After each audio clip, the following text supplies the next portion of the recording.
Jesus Christ. It was the same as last night, mate. Gotcha. There we go.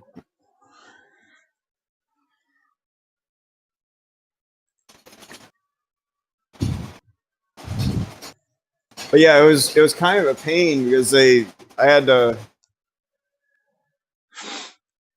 send Vetter I was running a Glock 42. I had to tell him that I got the RMR on it and the light and laser combo and the specific type of light and laser, and they had to build it from there.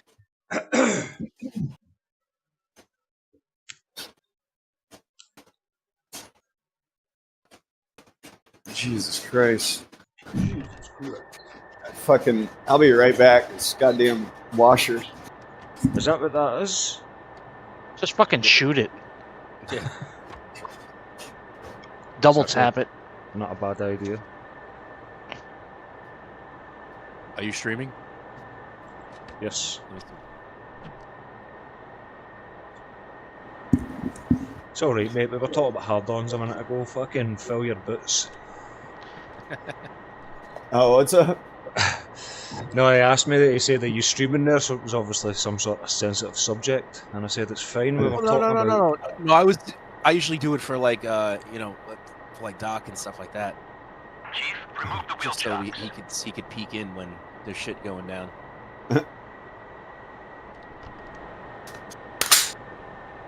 I love police activity.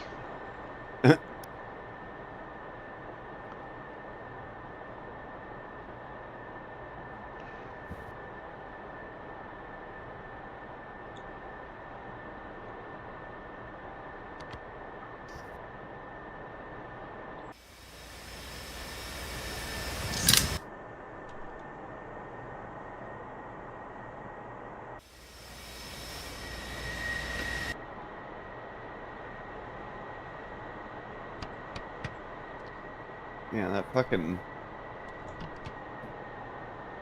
tension screw can't get here quick enough. I didn't do anything. I was just trying to carjack someone. Didn't do nothing. Nothing. I didn't do nothing.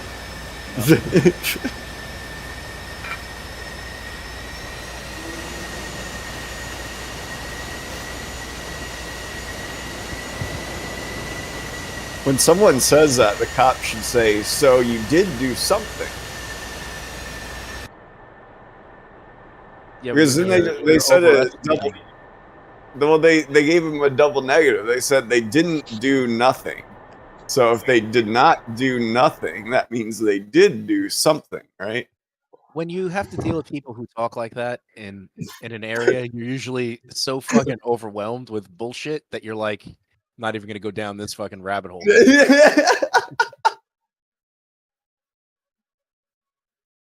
So are you admitting, sir, to your crimes? You did do something. You're like, at that point, you're like, this motherfucker who has no teeth is gonna try to bite me. Let me not provoke. It's gonna be an extra paragraph explaining how this motherfucker has no teeth but bit me.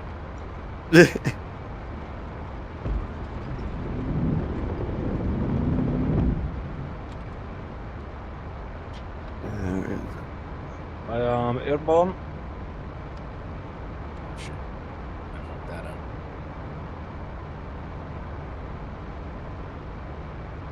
I still corrections still calls me to like follow up to see if I still want the job or whatever.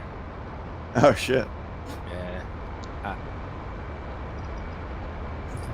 I don't want to get stuck in the fucking prison all day. Yeah, I would. Not per se, but like, I think I'm too old. My cousin does it, and he was saying it's a pretty easy job, but it also depends on which prison you go to. How cooperative. Like he was saying, like where he is, it's pretty chill. Like he watches YouTube most of the night, but like he's he doesn't have any complaints. But he said like if you go down to like Atlanta or something like that, like one of their jails, like totally different story. Like it's like 24-hour 7 days a week fuckery going on down there. Like it's Going to Why my would- work is like jail. Yeah, pretty much. oh, it's I talk to the guys all the time. The fucking the New York City guys. 'Cause they're always guarding prisoners in like the hospitals. I'm like, oh, they got you on overtime again? No, it's regular time. He's like, this is easy as shit. Oh my god, it's good, man. I'm gonna change jet because I've just realised I've got no tanks on. What a fucking penis. Oh shit. All right, I'll circle the ship for you. I'll wait. It's alright, for you. it'll take me. If you just go to the tanker, mate, because there's a tanker that's just going to go all the way with us. Oh, I'll okay. just I'll catch up. I just need to throw 2 tanks on. That's all. Yeah.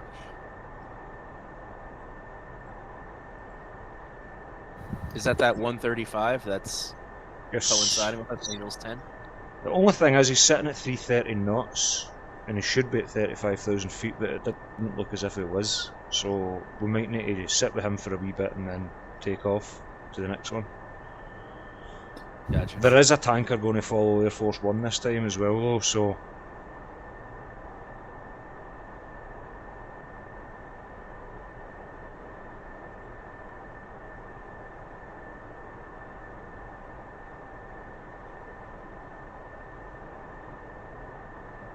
Oh my god. Request refueling. Huh. Request rearming. Just tired. a long flight to be starting tired, man. I'm perpetually tired. I've just hit that wall of tiredness, you know? Chief, Or just remove the wheel chocks. you know the deal, like when you hit like that certain age and you're like, oh shit, this is the new 100%. I've been kind of dealing with that lately at work, mate. I feel as if my new 100% is about my old 30%. I hear that. I went to the gym today and I'm like, I wasn't lifting like crazy weight or whatever, but I couldn't even, my fucking elbows, it's not even like I was benching, so like the chest, and that was fine. It's like my elbows and my shoulder and shit like that. I'm like, what? I'm like, fucking A, man. I need stem cells or some shit. Like, I used to think it was a nightmare that, like, RoboCop, when he, like, lost all of his body, but I'm like, man, a couple more years of this shit, like, might be a better solution. Just, instead of saving my hand, save my wiener, and I'm good. Yeah. Oh man, one day even that won't work. Oh, yeah, definitely. I hate to say it, but I definitely feel like I'm slowing down a little bit. Oh yeah, none of it. Like I said, like we were talking about earlier, like in high school, it would just come up for no reason sometimes. Like, Oh, dude, and you waste all those years. Like, if I had Oh, the yeah. knowledge that I have now, I wish I could impart that upon myself. they Like- say it's around when your body breaks down is when your brain gets stable or like starts figuring out things. Yeah, because your brain doesn't completely mature until like 25.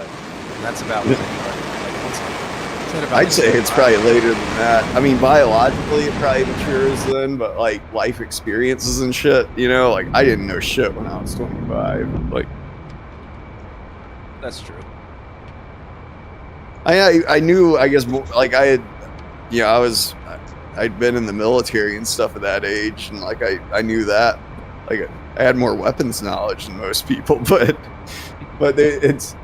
it takes a lot longer to reflect on life sometimes, like really come to like some of the conclusions, like the. Are you, you're up? I'm up, mate. So what do you want? We're going to tank on this guy and then go? Aye, we'll just kind of follow him and take fuel when we need to, and then we'll kind of, once we get a bit closer to waypoint 2, we'll just fucking go for it. I think he's in a circle. I think he's in an orbit. Really? It should be following waypoints. I don't know. Let's see. Yeah, he's in an orbit, man. Yeah, okay. Do we just start heading for fucking waypoint 2 then? I don't think we'll Copy. make it. Switching to Definitely steer point 3. refuel when we got there. Alright. Switching Yeah, to let's see. steer point 2. Steer point 2 is 595 miles. Well, getting there is not the problem. Getting back is going to be the problem. I remember there's a tanker with Air Force One this time as well. Oh, that's So right. there'll- Okay. there'll Yeah, be let's one just there. say that then. Right, I'm just going to try and find you. I was over by the tanker, but I'm going to start gaining altitude. I'm actually just in front of you. What altitude do you think? 30, 35? Let's go 35. Roger.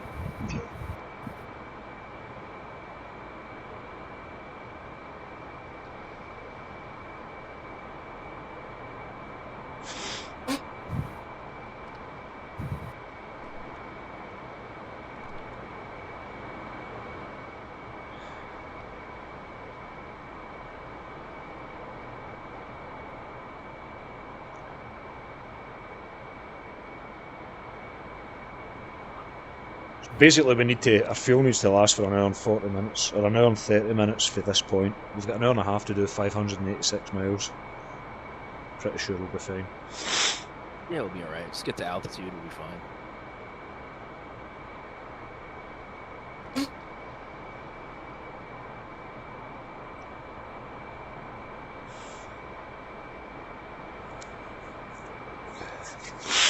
What did you think of Reforger, Doc? It looks pretty good. Nice. Fuck. Ugh. Oh, we There's a over to few. Arm did that. I mean, I think they need to probably work on just a few other things like that. I don't know. Fucking Night play looked pretty good, but man, the muzzle flashes from the enemy didn't seem to. What? That could be. I don't know. It's just one of those things where like at night play, you know, like that is like one thing that you can like zero in on pretty easily usually, and I feel like they didn't allow people to zero in on that like they should be able to. I guess that it's a minor complaint, but like little things like that, you know, I don't like quite yet, but I don't know. Overall, I think it's looking good. What are you talking about? Reforger. Oh. Yeah, they said Armra, the next one, 4, is not going to probably be out until 2027.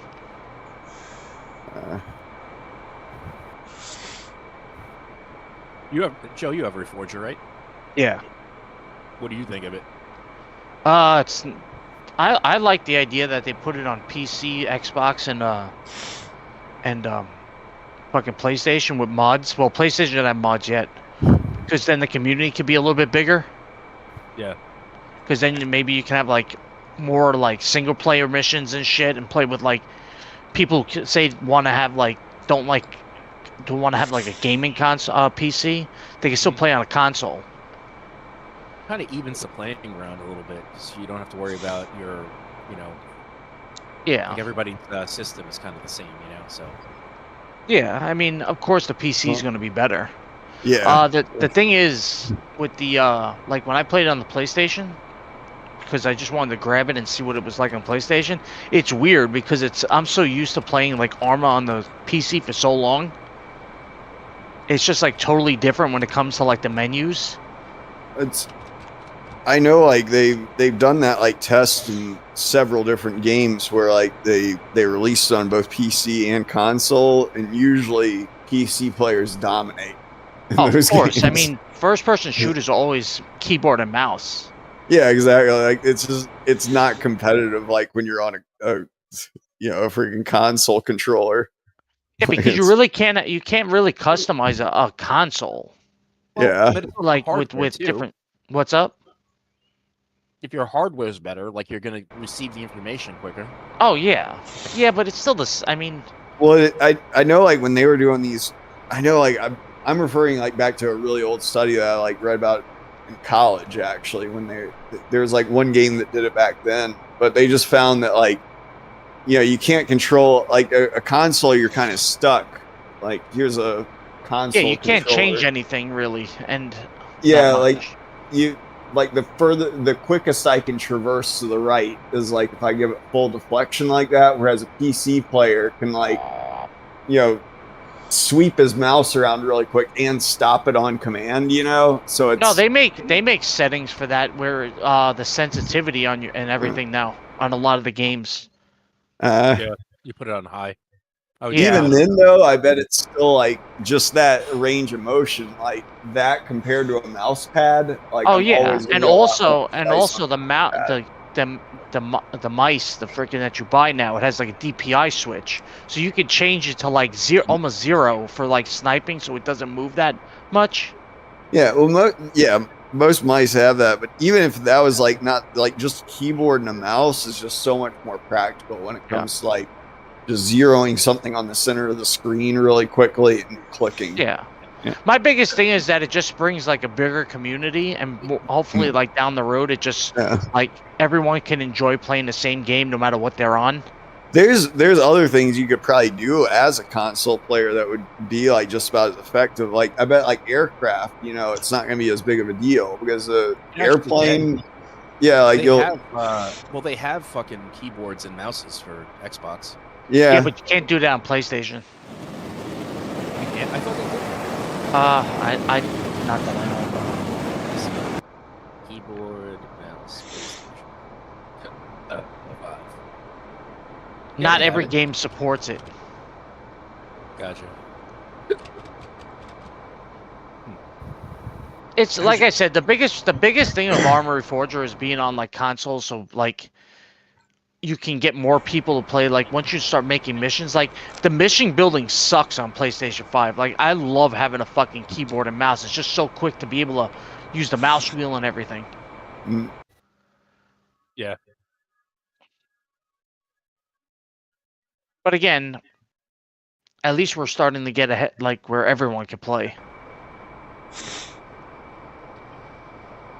I'll be honest, the keyboard is better for my fucking hands. The controller, like holding it, that tenseness. So I especially Arma, I play really tense. It just fucks me up real quick. Carpal tunnel.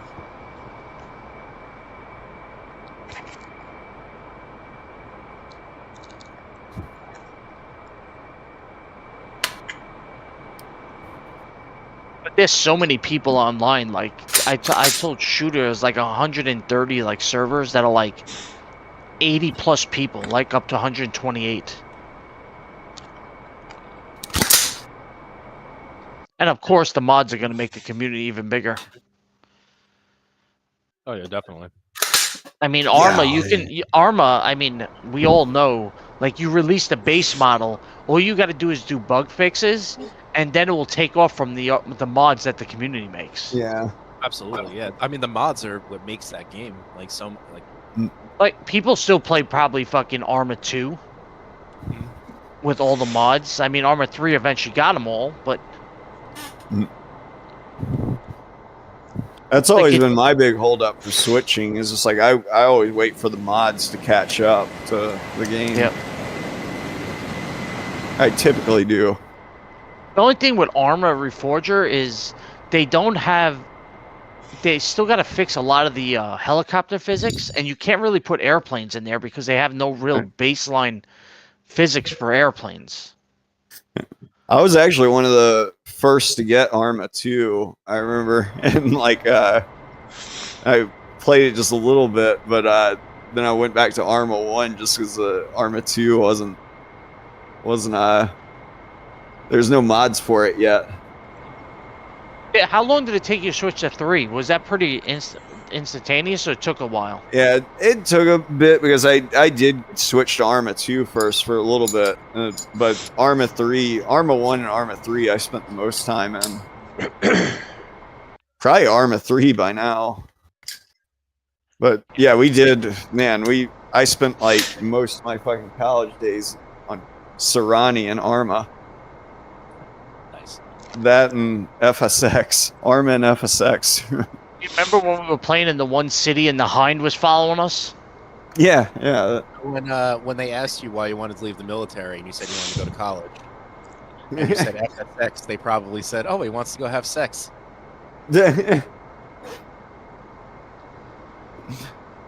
Nothing beat how my body cleared the main. Yeah, that was pretty. That's pretty insane. I can't believe that happened. Still to this, like the chances of that, I feel like are like we could try to reproduce that 1,000,000 times over, and we wouldn't get it. On my headstone, that's what I want to have put. Like I'll shoot. So I might have told Shooter this before, but like. So we were clearing this main, like in Arma 1, it would work kind of the same way in that like you have like a city or a town that you're assaulting, and then like once you kill most of the bad guys in that town, or like I think like in that game it was like once it gets down to like 10 bad guys or something like that, then it turns green, or like it declares it like captured or something, you know. Well, it was, ours was still red, and like we had just like kept sweeping through this fucking town, like couldn't find anyone, and we were like, oh, it must be glitched or something like that. Like we can't find any of these bad guys. Like maybe they're hiding inside a building that nobody can get in or something like that. But we were about to sign off, and like I was in an Abrams tank as the gunner. And like we were about to sign off, and I figured I would place Joe as a send off. And so I traverse the gun, like Joe's like staying next to the tank, and I traverse the gun, like put it like right into his chest and light off around. And his body, like we're probably, would you say like we're like at least a kilometer We were pretty far. We were far. Yeah, we were like a kilometer away from this town that we had been assaulting that was like still red. Like or like a kilometer away from just like the outskirts of this town. But Joe's body flies towards this town, and as I see he makes it over this fucking river that's in between us and the town. Like he goes over the river, then he like hits the ground, starts skidding. And as he's skidding down the street, like this main alleyway of this fucking road, I see this Russian soldier run out from like behind a building, and he starts running down the street, and Joe's body takes out this guy. and then it plays the music and everything and turns the city green on the map. That's awesome. It's like the best. Like just like even Arma 2, like we didn't have a placing fields because it was different, but just being able to like, it didn't matter if you killed a guy, but if you placed him, it was like 10 times more exciting. Yeah. And every time you shot a rocket, you weren't trying to kill someone. You were trying to place them. No matter what, place them. Well, the best, like the highest scoring move you could do was like not even killing someone. It was like placing an already placed person that had already been killed. Oh, fucking redirection. We called it a double placement. Remember, because we would like shoot someone up. We started getting good enough with those AT4s where we like that became something like. Where we would start like launching people like twice, like shoot them. I put it in the general channel as Joe being an asshole, placing someone.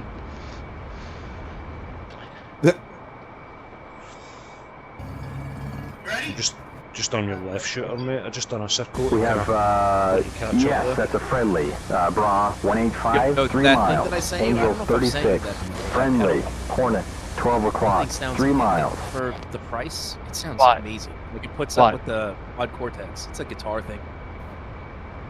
Listen to that.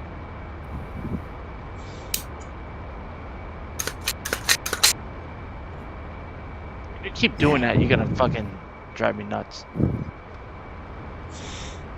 I just polished the bolts a little bit more. Then fucking Drew throwing grenades and rockets in the fucking thing, and they get all mad at him.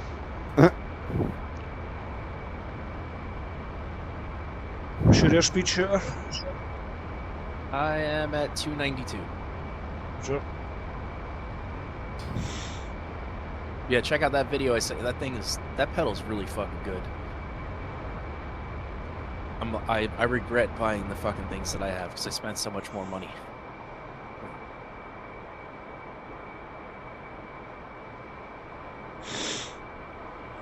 $500 miles. Fucking hell.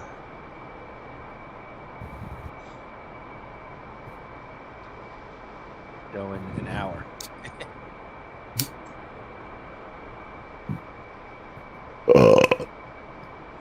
Man. How's your fuel? I am 14.2, mate. I should be alright. Yeah. If you want to slow down, you want to go down to like 250?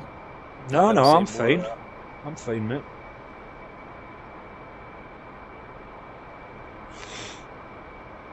I'm just slowly gaining on you. I'm sitting about 300 now, mate. I'm slowly gaining. Okay. I'm 1.5 miles behind you.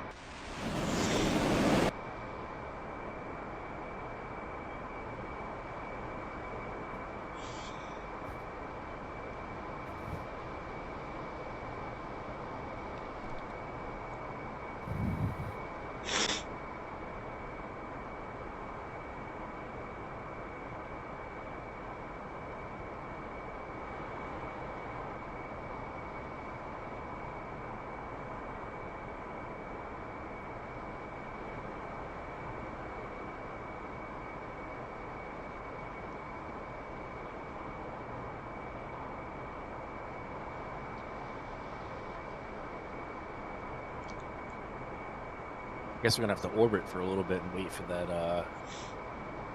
What do you call it? Everything to spawn in. Aye, 20. So wait a minute. I know I'm 20 minutes. We've got to do 500 miles or 480. Oh, that's when it kicks in 20 minutes. Aye. 640. Okay.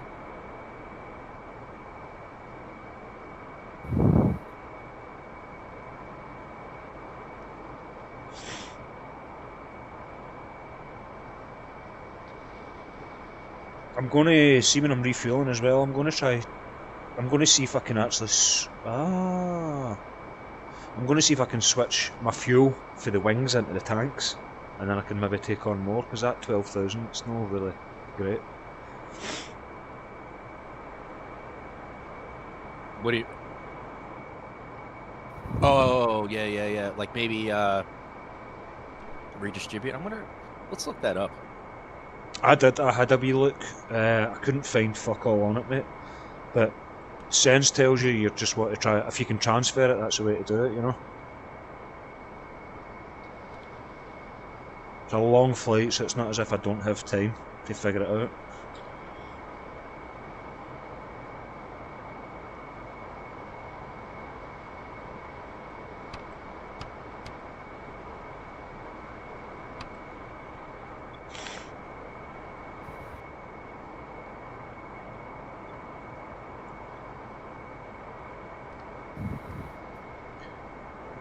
Start throttling back a wee bit, I'm just right behind you. Middle position. Oh, middle. There's 3 positions on the refuel probe. The middle position fills the internal tanks only. The up position fills internal and external. Sweet. So that's what it should be.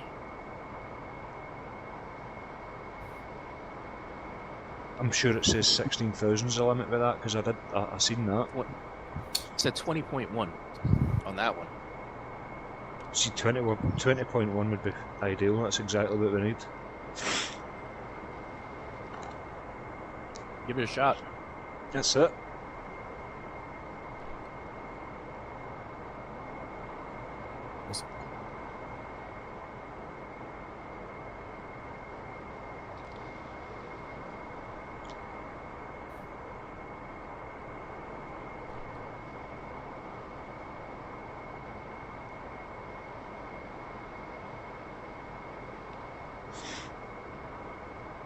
So this is a basically fucking by the time we land this is 1,200 miles. At least. Nice. Nice. It's nice and relaxing. It's good because I can take my hands off my flight stick and stretch them and shit like that.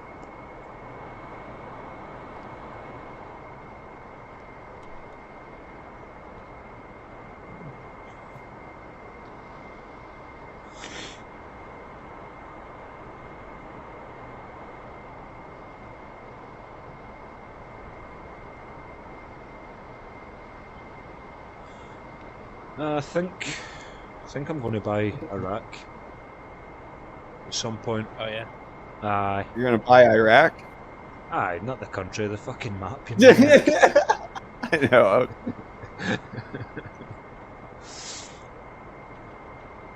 Man. The new president of Iraq, seek and destroy. What's cool about it, it's got like Bahrain, like basically if they would overlap Iraq with the Persian Gulf, you know? Well, see, I read a wee bit on it today. So you've got some of Iran, you've got Syria, Saudi, and I'm sure they said something about a bit of Cyprus as well. Yeah, and you got Kuwait and shit like that. Aye, that's right.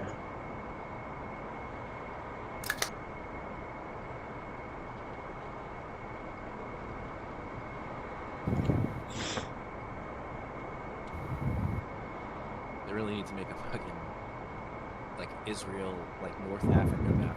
Cool. That's a little bit of Jordan in there. Kind of Where's Jordan? I think he's over there by Chad.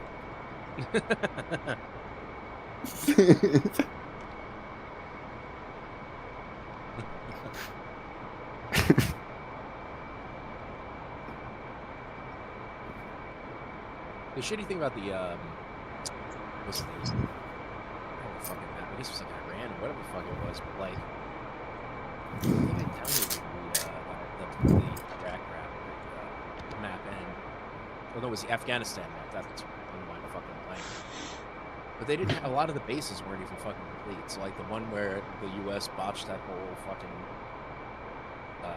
the withdrawal. See, that seems to be the thing with the new fucking mods they're bringing out. Everything's incomplete. They're making half it and then selling it.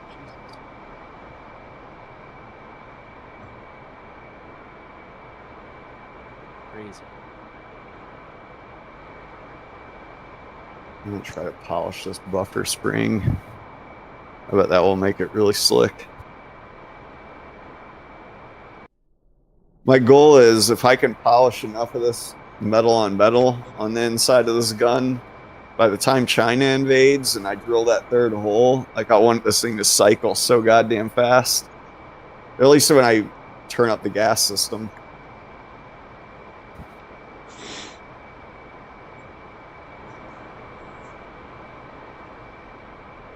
I'm going to try to make the fastest cycling AR out there.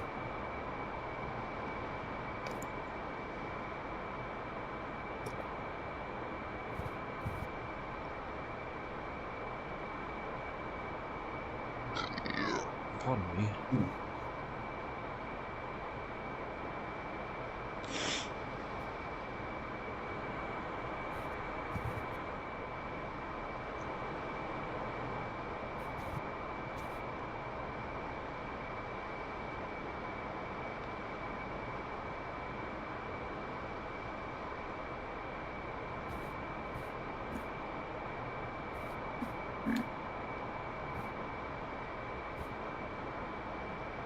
Well, I might as well take this opportunity to get a piss. Yeah, you might. Go ahead.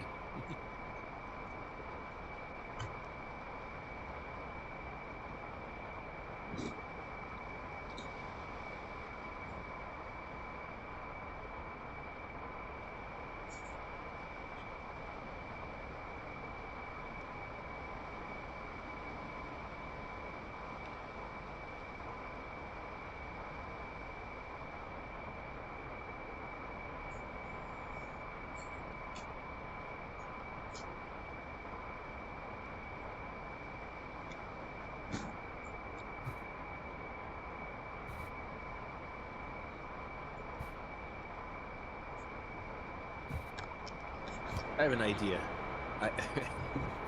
We should make fireworks. We should make like Roman candles that you hold on your shoulder like a fucking rocket launcher. Probably pretty dangerous because some of them will blow up in people's ears. Yes. If they actually work, it'd be amazing. Imagine the insurance policy for that company. Yeah, we'll move it to China. Like, even if you made it somewhat, like, if you gave good instructions, someone's gonna try something they shouldn't with that. Like, why we'll incorporate it in China.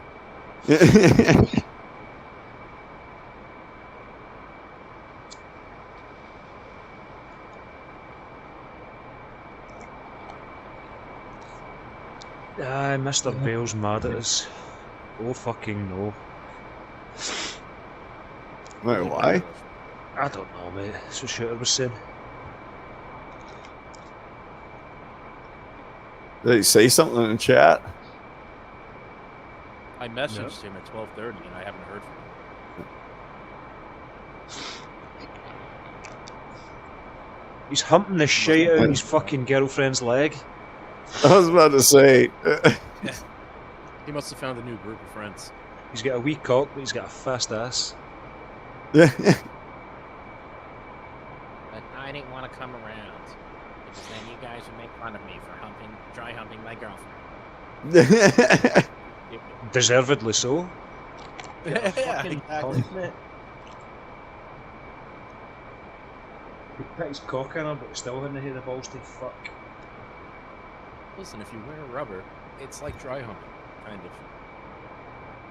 of. It's not. I mean, he did have a good reason for it,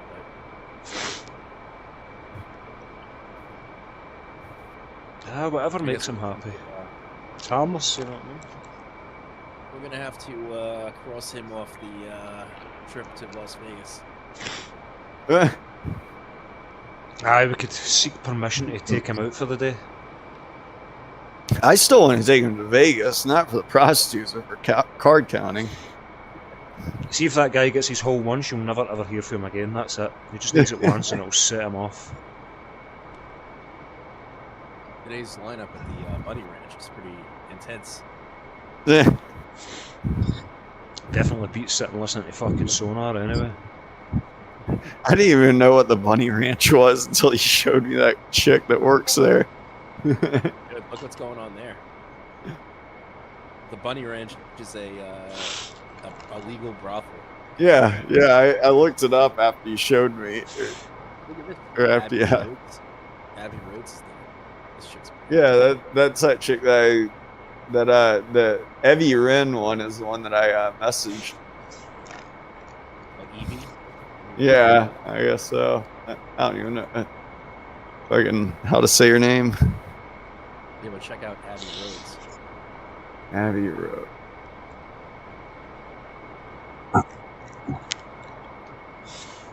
It says this page cannot be found. Fucking hell. Yeah, it's still not. I can't click on her. All right, there we go. I have to click on her name, not her picture. Yeah, she's pretty good. I think the other one's actually hotter though. The one that I messaged already.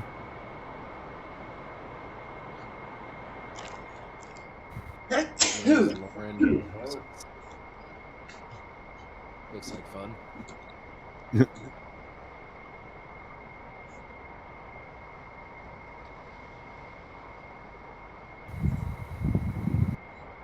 Yep, she plays guitar. She's got a shitty Ibanez. It's like an RG3 something. I had one of those guitars. It was the fucking worst thing ever. It always goes out of fucking tune.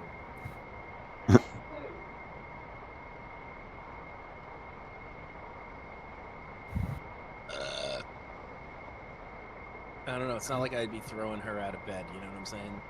But Oh yeah, that.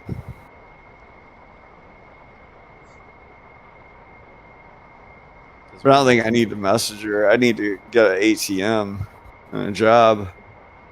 yeah.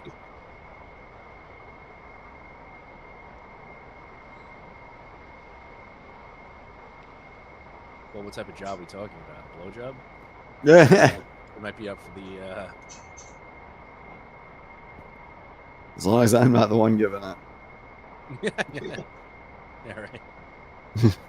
Melody Dream. This chick definitely ruins lives.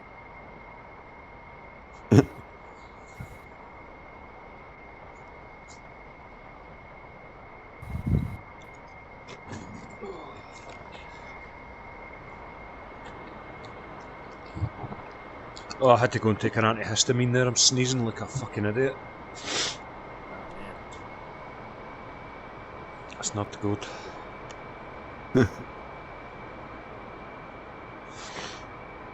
Allergies? Ah, it must be, mate.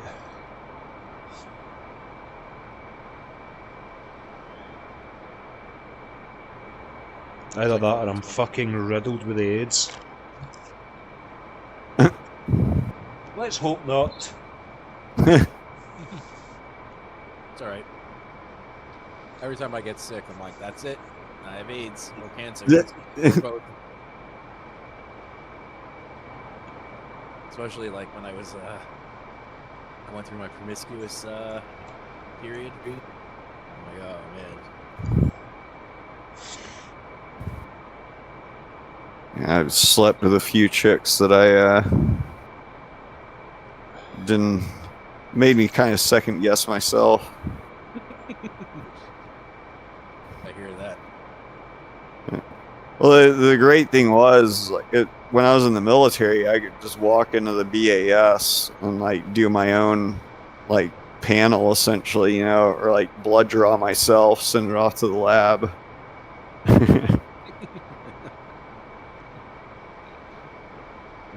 That's what you would do for like for HIV, like imagine you gave yourself some mighty penicillin shots over the years then.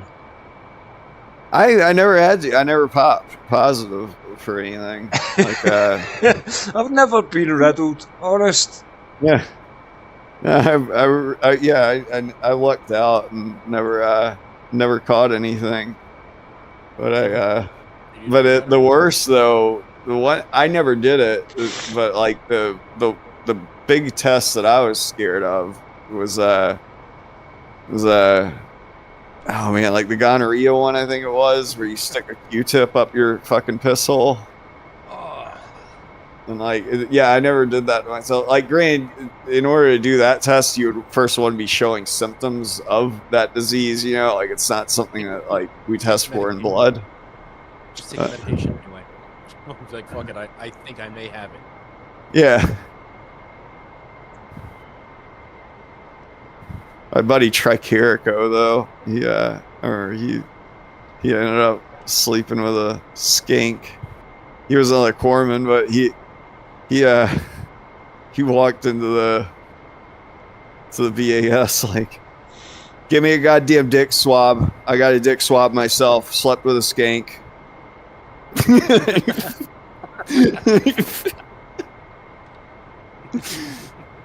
Comes out like, you know, puts in a little test tube, send it off to the lab. Fuck, I gotta take this pill for the next like however many weeks. It wasn't HIV, like it's not like a lifelong condition, so it's not a huge deal, you know. Yeah.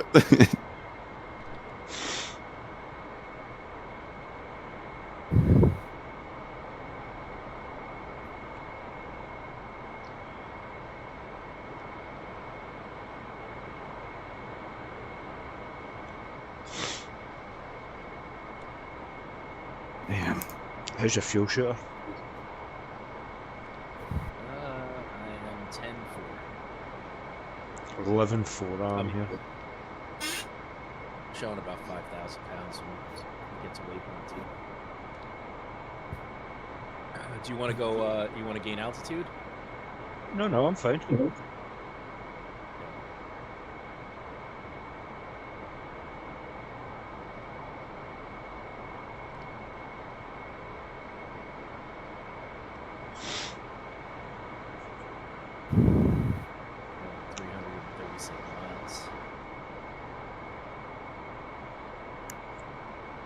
Oh man, this spring is actually feeling slick now. Like just So in my right hands. through it. Yeah, well, when I put it into the back into the lower, like I bet it's going to be even smoother cycling. Like the more resistance I can take out of this rifle, I'm going to spray it down with gun oil first, but the more resistance I can take out of this, like the better off, or the higher cyclic rate we're going to probably see if I ever convert it. Even if it's semi-auto, though, it's still going to cycle smoother, though. Get a new name for you, mate. Tackleberry. That guy was like my hero growing up. David Grant. He really was. He was one of my. I mean, everyone has their favorite character in Police Academy. He was certainly Mine's was mine. Jones. That was a big boxer guy, wasn't it? No, that was the guy that made all the noises. Hightower. Oh, okay. Yeah, and then Hicks was the woman with the voice, the high voice. Mahoney. I'll be right back. I'm gonna burn one real quick. Use the head.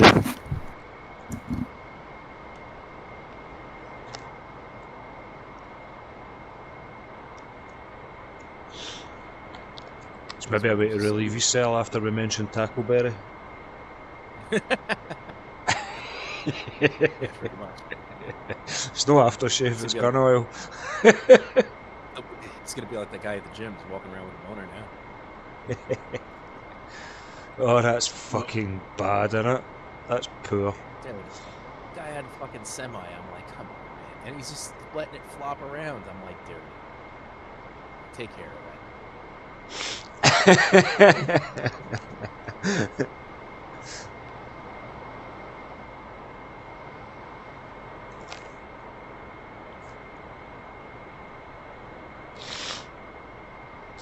But actually, I'll be right back. I'm gonna take a piss too.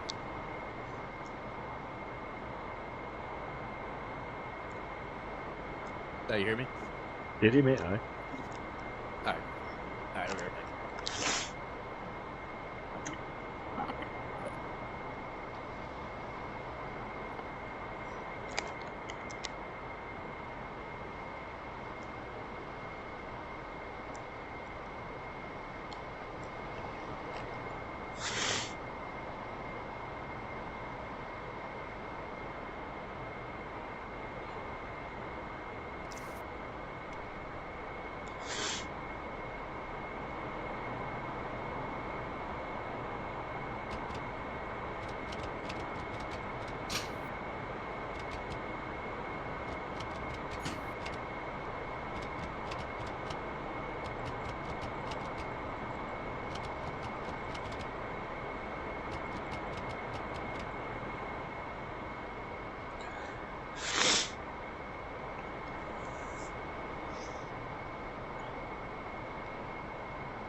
I'm back.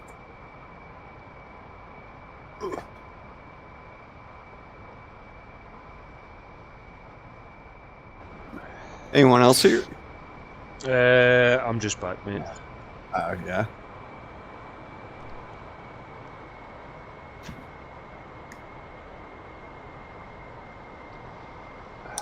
Oh, I'm struggling here. My fucking keep sneezing and my eyes keep watering. That's fucking terrible. Holy shit. You hear that? No. How little resistance that is? Like, it sounds slick. My bolt sounds slick now.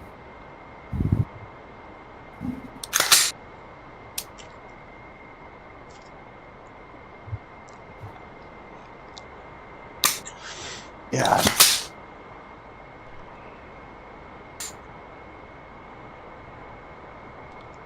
Yeah, over the last few days, I spent quite a bit of time just tuning this thing. I think it's a lot better now. Nice.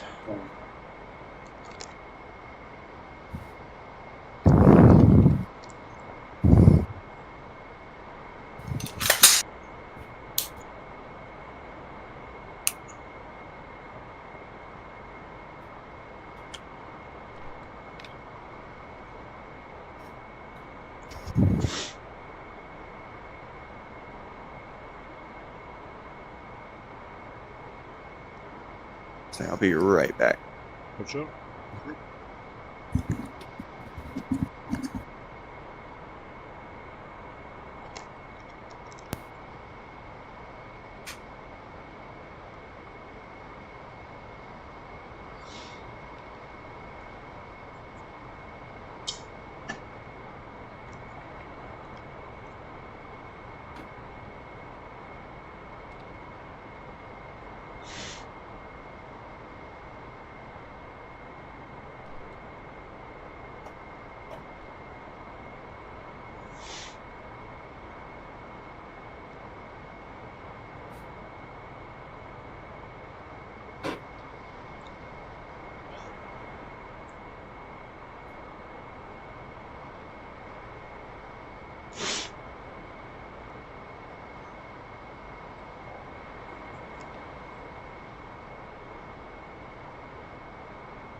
Oh, this is fucking horrendous, man.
There we go. Got some coffee on the pot. There's Nice. some water heating up for it. I'm jealous, actually. Yeah,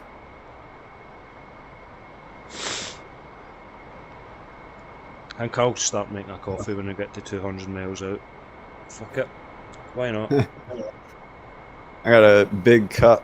I'm a weirdo. I drink the dry coffee, or the shit you just add water to. Mm-hmm. It's like, like the fucking most basic shit you can get, but it reminds me of the old MRE coffee. That's why I like it.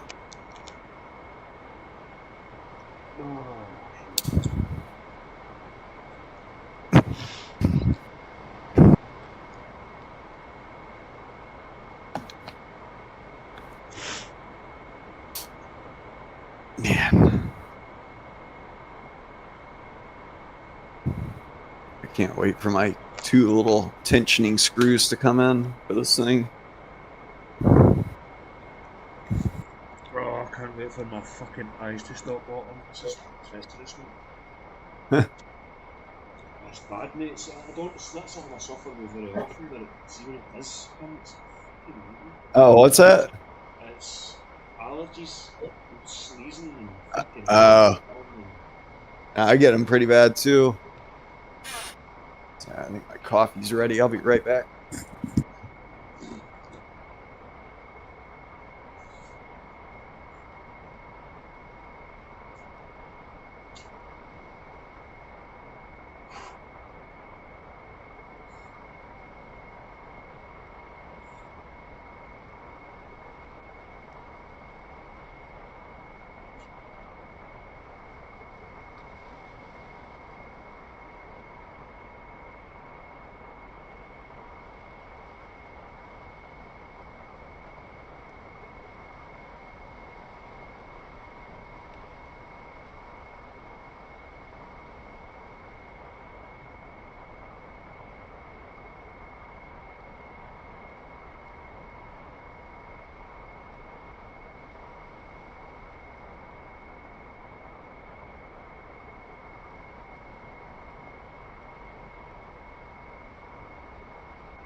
I'm back. Ugh. My bad, I'm back. Yeah. I ended up having to take a dump after I peed. You know when you pee and you fart and you're like, uh-oh.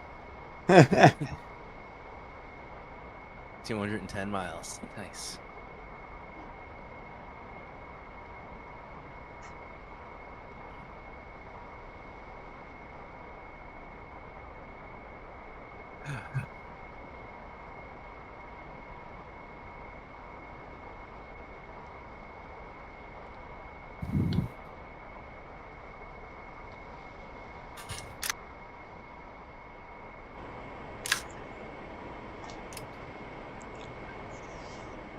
Man, there's just like almost no resistance now. Nice. I just stuck the kettle on there. You what? I just put the kettle on there. I'll jump away in a minute or two and make a coffee. Yeah. It's still cooling down. Check that out, Doc. What do you think of that?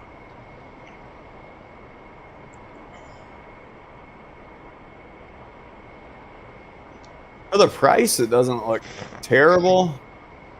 The new latest craze is the LPVOs, though, is what I would recommend, which is like a low power variable optic. This one is just stuck at poor magnification, you know? Oh, is it really? Oh shit, I didn't realize that. Yeah, usually like what I'm a really big fan of is this brand now, the Monstrum ones. They're going to be a little bit more expensive than that, obviously.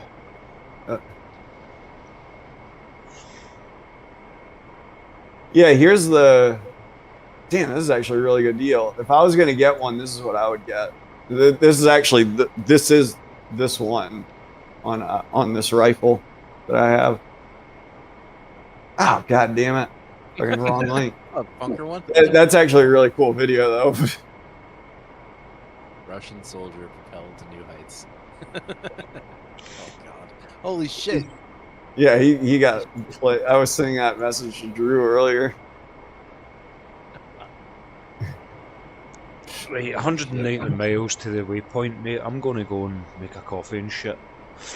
So Yeah. I'm all set for getting back. Shit. Holy shit. Yeah, he got lifted up pretty good. And the weird part is it looks like he's in one piece. Yeah. He just got fucking... Oh my god.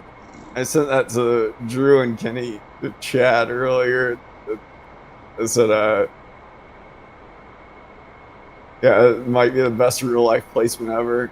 And he was like, that was definitely a high point in that dude's life. I said, I know, right? He could totally turn it into an uplifting story. Talk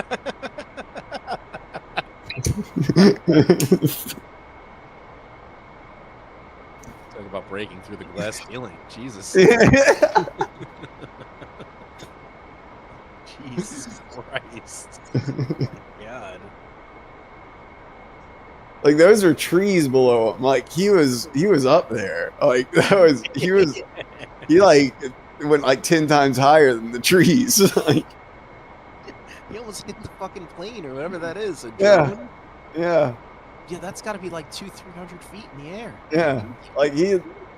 If you could have built like a typical New York City like building, like maybe not like one of the big skyscrapers, but like one of like the smaller buildings, like between, and he would have gone over it. Like Jesus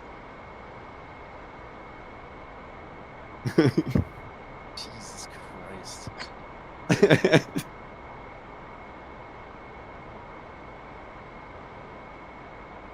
Oh my god.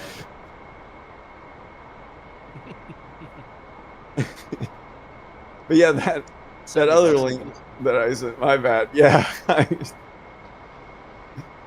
Yeah, $70 like that. Like I said, man, that's like I'm a big fan of this company now, just 'cause, like the glass isn't bad on it. Like nothing is bad on it actually. Like it's not a.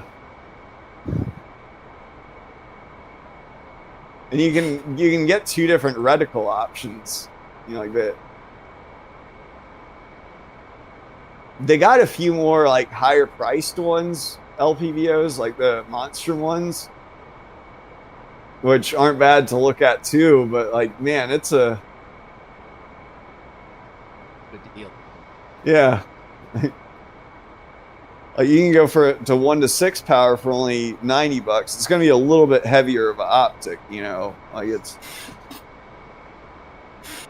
but this 4 power one ain't bad at all. Like it's not too much more than a EOTech, and like overall, given that I don't have rails on this gun, like this is definitely a lighter weight gun than my old raid rifle, you know, from deployment, the actual Mark 18.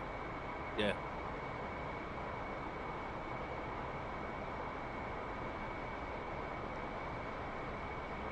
You don't have the handle on it either, right? No, I don't carry like the only one that I got the handle on is that Colt SP1, but that's because that doesn't detach on that one. You know, like it's a fixed carry handle gun. You didn't like using that? Oh, what's up? You didn't like the handle? Well, it's good if like I guess if that's what the gun came with, you know, but like if you know, obviously if you have like something like this, like you wouldn't want a handle on this. Like all the handle will do is raise your optic higher off the bore, if that makes sense. So like then it's going to be even like, especially at close range, like it will be the more space you have between your optic and where the bullet comes out from, like that's going to be a deviate. Oh, what's up? Bottom handle, the fucking stick that comes down. Like a broomstick. There you go. I love those things. Like for like, you know, not only just for gripping like that. I I typically grip like this, so I don't really need one, I guess, on this rifle. But the real reason this rifle doesn't have one is if I was to put one on, this would become a short-barreled rifle. Like, it's just like changing the stock. So I couldn't take it to the range that way or anything if there was an actual broomstick on it. Because then it would be... Yeah, according to the ATF, once you make that modification, it's meant for your hand to be there. Whereas this is kind of a gray area. Like, so retarded. Yeah. So in other words, because you would have more control. Yeah, they don't want you to have more control. Stupid. Because by definition, like the ATF, the way they say it, the way they see it is that a pistol is meant to be shot with one hand, even though we don't do that with pistols. Like, we still shoot them with two hands, but the pistol, according to the ATF's definition, is that it's supposed to it's supposed to just as easily be used by one hand, which this rifle does actually fit because of this silly little thing on the back here. Let's see if I can't undo it. But legally, this is actually how you're supposed to use this gun. You see how I strapped it on my arm like that, and now I can wield it like this. Holy retard. Yeah, like nobody actually does this, but like legally that's what this thing is for. Is so that way I can justify to the ATF like that oh no, it's not a rifle, it's a pistol. See, I'm using it with one hand. I'm just fine. Oh my god. We really need to get It rid was- of like It was actually a wounded warrior veteran, I believe, that got that started because it was like a Afghanistan or Iraq veteran that had lost his left arm and he still wanted to shoot ARs. So they made these pistol braces, you know, and then it would be considered discriminatory if they said that he wasn't allowed to have that. And hence it opened up the door to the short-barreled rifle. nice. Yeah.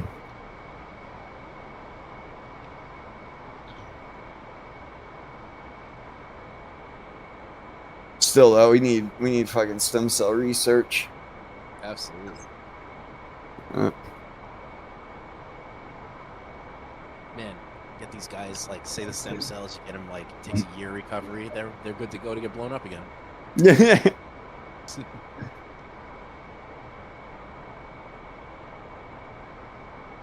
Yeah, like there's so many things like missing arms, missing eyeballs, and missing genitals, and missing or a damage to the spine. I think those are things like we definitely need to, like, if there's a way we can fix them, we need to be doing it. Absolutely. Legs too, but like if you think about it, missing a leg wouldn't be nearly. This is going. I have never missed a leg myself, you know, but like it. Just from thinking about practicality, like if I had to miss something, like if I had to lose like a appendage like that, like the leg would go first, you know. Like I'd rather lose my leg than my eyesight or my spine or my arms or something like that. Yeah, I feel like you can adapt better with your hands. Yeah. So you can like wipe your ass and shit, you know. Yeah, and they got like you can put a fucking peg leg on me and I'll still be able to get around, you know. But like missing your right hand or something like that, if you're right-handed, like that's life-changing. Missing your eyesight, you know, or something, or not being able to move from the neck down or mid-chest down, like that's way worse. Yeah, agreed. It's gonna be probably implants first for like this paralyzation, you know, bridging the gap.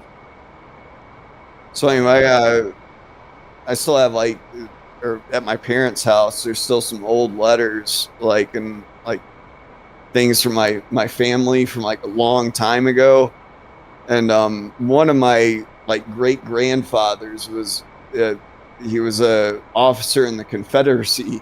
And he actually was in Pickett's charge in Gettysburg. and he got one of his legs blown off in the charge by a cannonball. Like a cannonball just took his leg off, apparently. And he made it all the way back home and everything, and they put a peg leg on him, or he got like a prosthetic. Apparently they had prosthetics back then. And according to like the writings or like some of these people's journals, like according to them, they said it didn't affect him at all in the rest of his life. Like he just wore long pants and nobody even knew that he had a peg leg. Like he didn't even walk with a limp or anything after that. If it's like lower than the knee. Yeah. Yeah, I'd imagine like in how well the prosthetic is fitted, and stuff. Like there's probably a lot of different variables, but yeah, apparently even back then you could have a decent recovery. The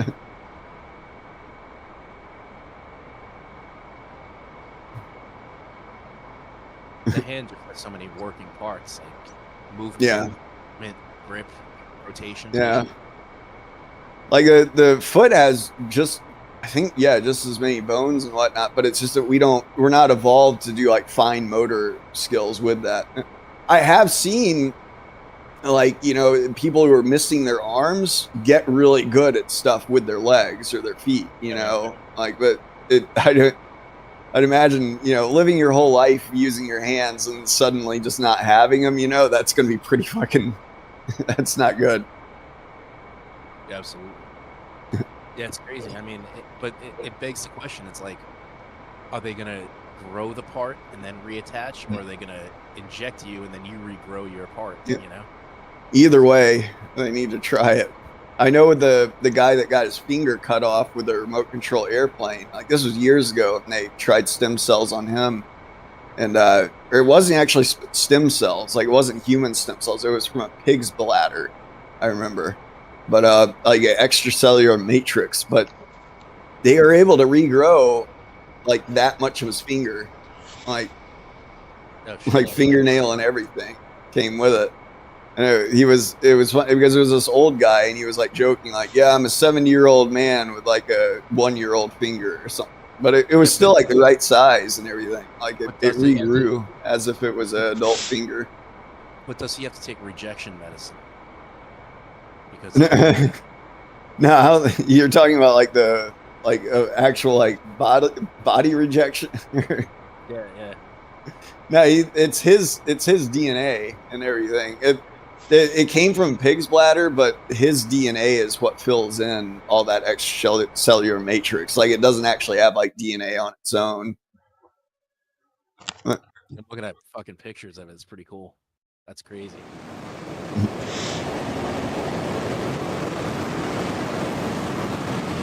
Yeah, like you could. The ultimate holy grail to me is like if you get to the age of like say 90 or something like that, and you're going to the doctor's office, you're like, look, doc, everything is breaking now. Like if we fix this, it's just going to be something else next week, or like everything's breaking. Maybe we could get to the point where you could elect to have something done where we literally could take your brain out of your head, put it in a vat of stem cells, and then regrow a new like 21-year-old body that is yours. It's constructed with your DNA, so it would be your body. It's just that we would regrow the whole body around that brain, and then you would essentially have a new lease on life at that point. But yeah.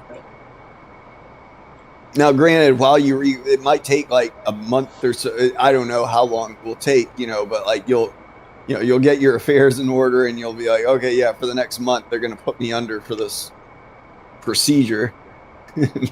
Hopefully it goes good.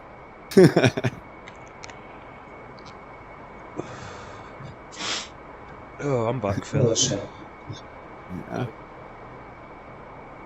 Still sneezing like fuck. Yeah.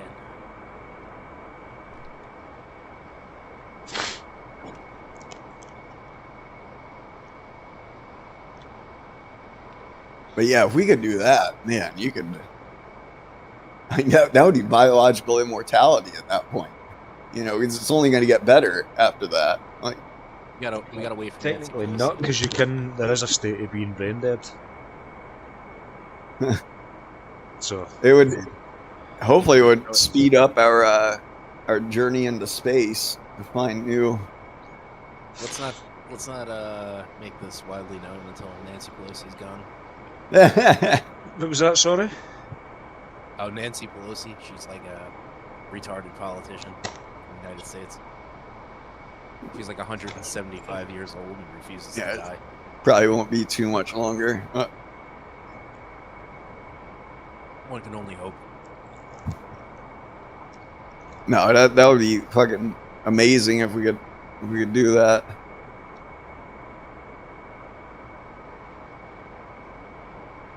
We probably could if we weren't so focused on fucking killing each other. Well, there's more money in that. That's why. There's no money in actually. No, when you think about it, the finest technology on the planet's made to kill. Yeah. Yeah. Well, it's not necessarily a bad thing though. Like it's if it wasn't for war or killing, like we would all still be slaves.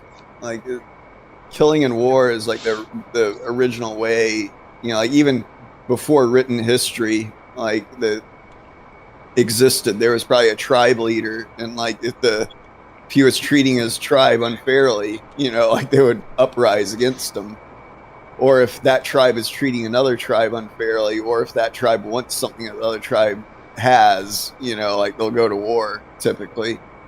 And like violence is like the universal language, so to speak, I guess, you know, and it's a shame. Like, I'm not saying we shouldn't strive to like work things out differently, you know, but at the same time, like war gets a bad rap, I think, and unfairly, because it can be horrifying and everything, but at the same time, like living indefinitely without rebelling, you know, or without standing up for yourself. Think about biology, right? So, like, if you have a good immune system, your body rids any mutations. Right? So, like cancer, like people get cancer when their immune system stops. Like, you have cancer cells in you right now. It's just that your body is typically weeding them out at a normal rate. So essentially, war is our way of getting rid of cancerous people.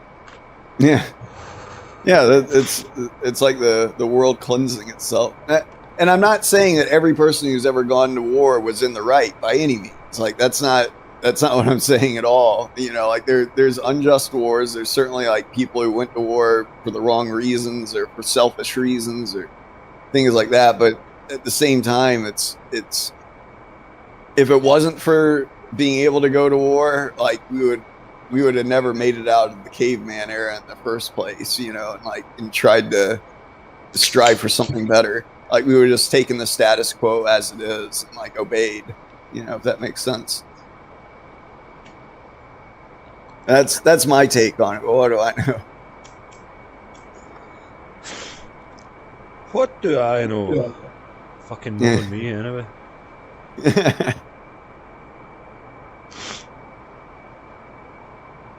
It like I guess think about like William Wallace. Like if he had never, you know, even though he was not fully successful in his end goal, like he didn't survive that war, for example. Like, but he still stood up for like what he believed in was right, you know, and like he offered that resistance. And if it wasn't for that, then no doubt in my mind that the tyrants of this world would have walked right all over his people, you know, if that makes sense. Well, he definitely succeeded in my book. 600 years later, he allowed Mel Gibson to make a titty sale.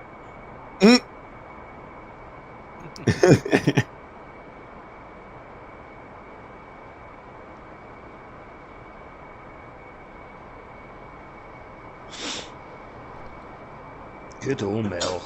Oh shit. What the fuck happened there?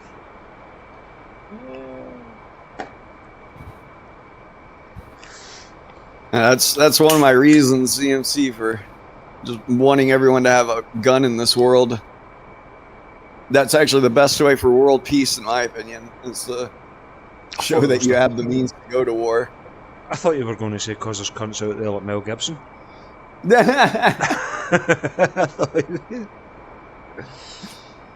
I don't have anything against Mel Gibson, I don't think.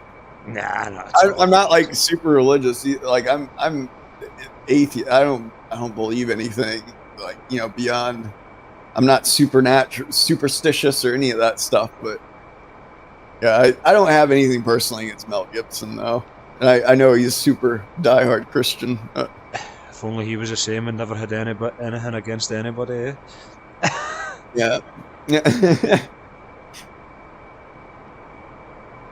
20 miles or 21 miles to waypoint. Oh shit. Yeah, I'm showing 18 miles. I guess we're gonna have to loiter over here for a little bit. Yeah. I'm pretty sure it is a bit further to the west that they spawn, but we should be alright to hold here.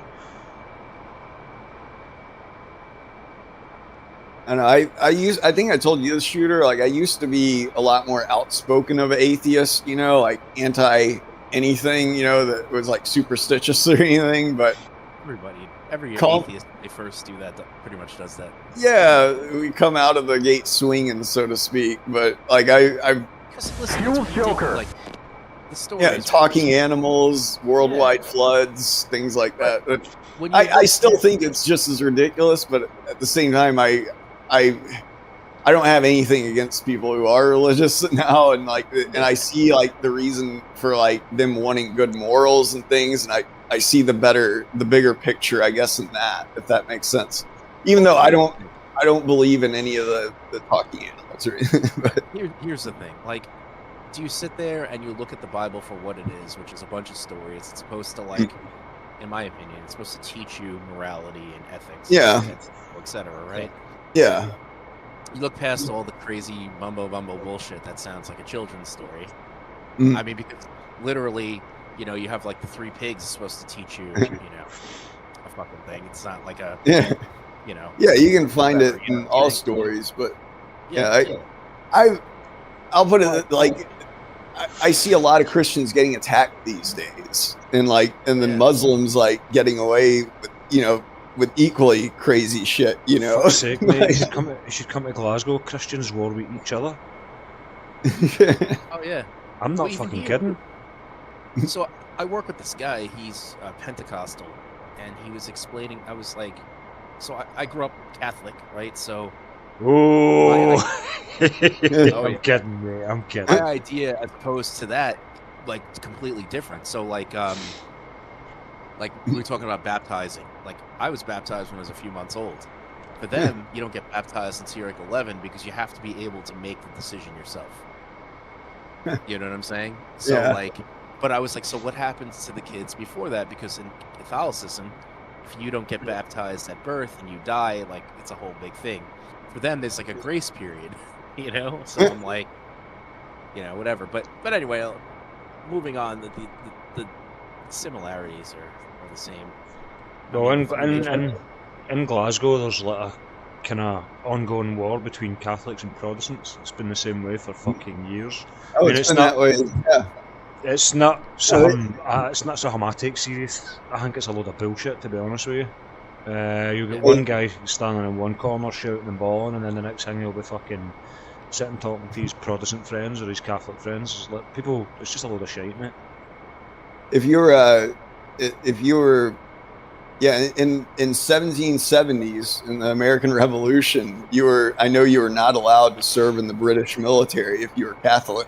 Aye. Oh yeah. See my local team. See my local team, Glasgow Rangers. You weren't allowed to play for them until 1993 if you were black, Catholic, anything bar a white Protestant. I'm not. It's shocking. It is shocking. No, I know. Yeah, it's been that way for a long time in the UK. Like it's.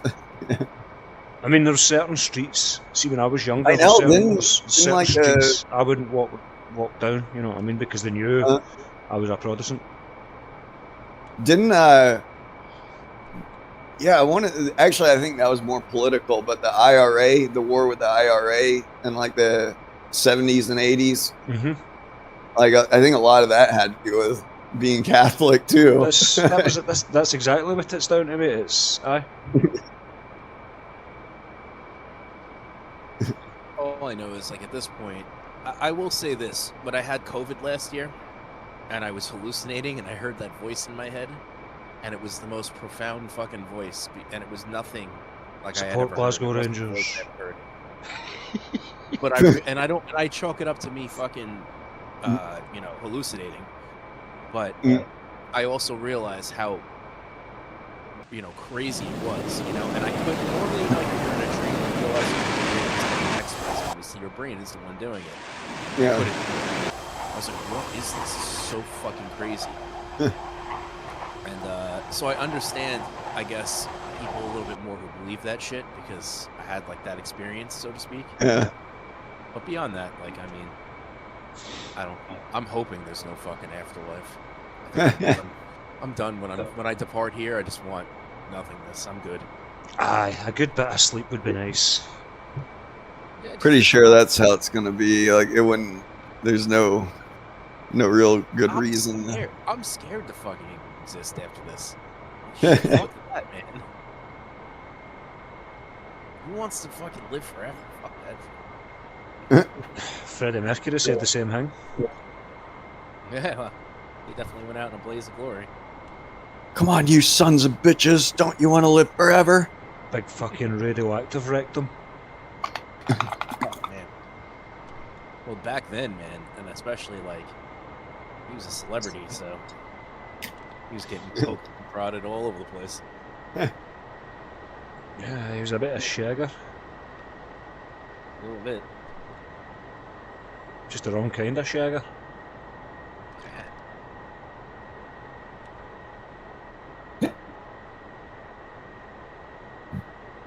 So crazy about him is that he, like, married a woman, and I guess he realized he was gay or whatever, and they divorced, but they always stayed friends. And he, like, bought her the house, like, next to his, so he would be, like, close to him. He actually inherited, like, his stuff or whatever, like, his, like, most of his estate. It was worth a few quid, I'll say that much. Oh yeah, I mean, dude, that band was like. They reckon he was worth about 50 million when he died. And 50 million in 1990 was a fucking lot of money. I'll be right back. Check my laundry. That whole fucking band, dude. You had, first of all, everyone in that band was an amazing singer. Everyone. They were all schooled musicians, or at least they were able to play stuff that was complex. I mean, They were like a super band, weren't they? I mean, well, they weren't, like, put together. They did it themselves. They just were all fucking talented. Real. Brian May. You'll never get another band like that in this day and age. Never. Probably not. Probably not. And then Brian May's, like, tone. I mean, that guitar. Oh, he's fucking shit hot. That guitar tone, man. That guitar tone. I mean, that was him and his father created that guitar. Aye, they used fucking see for the pickup switches. They used the old light switches. Yep. Fantastic. It's probably one of the most sought out. You imagine if he had to sell that, what that would be worth. It couldn't be any more iconic. They did a reissue of it. They, like, recreated it. Well, that's right.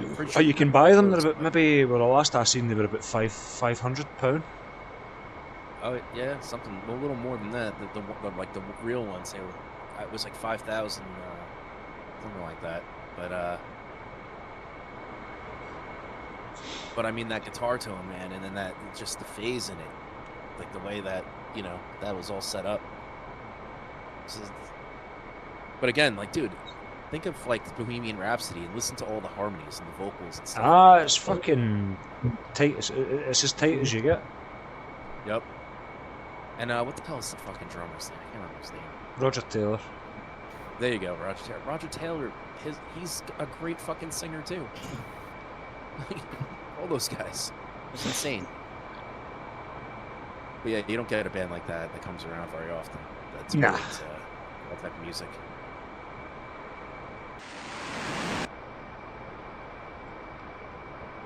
Did you look at that pedal, by the way? With that video? I've no looked at anything yet, mate. I've been stuck in this headset, sneezing like a fucking mofo, making it foggy. When you get a chance, check that thing out. It's like 235 euros, believe it or not. And I mean, It sounds really good.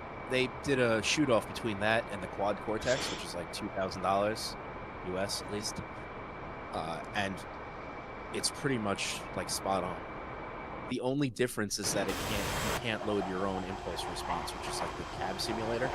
You only have to use onboard ones. I mean, the way to get around that would be to run it into a computer and then use this program called like torpedo coil sound, and you could change the cabs or whatever you want. But irregardless, it still sounds fucking legit. I mean, it's on par with like the Axe Effects and the Helix, you know, that I have, and those things cost $1,000 a piece. How's your fuel, mate? 4,000. Yours? 4.7. You want to pull back on the throttle?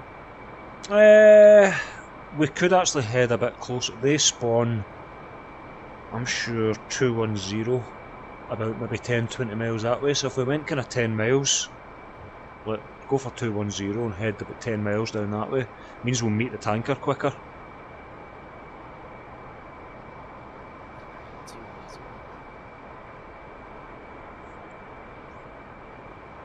There we go. See if we get maybe 10 miles off of that bay.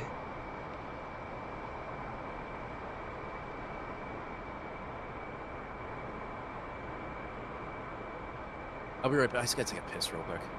Roger. Right back.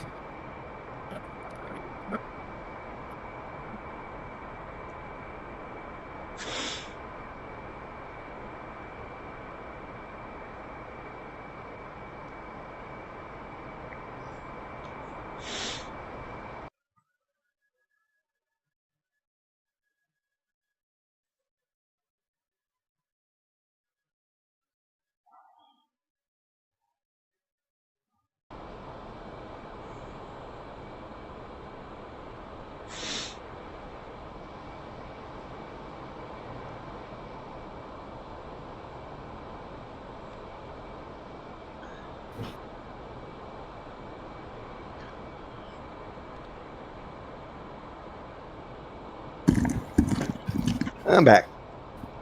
He's back.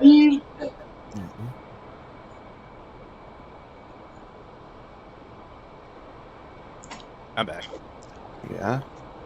210 is a bad shout, mate. I'd say maybe 250.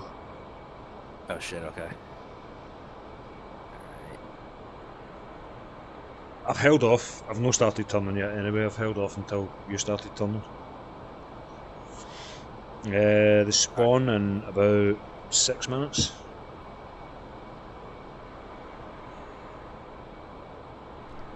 I'm showing about 10 miles from waypoint 2 right now. Should I mark it and then we'll just circle here? To be honest with you, I'm quite happy to circle here, mate. We'll stay at the original waypoint 2? Aye. Alright, let me come back.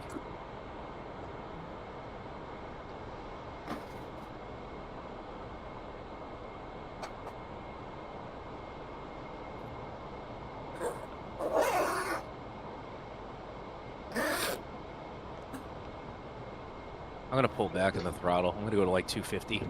Roger.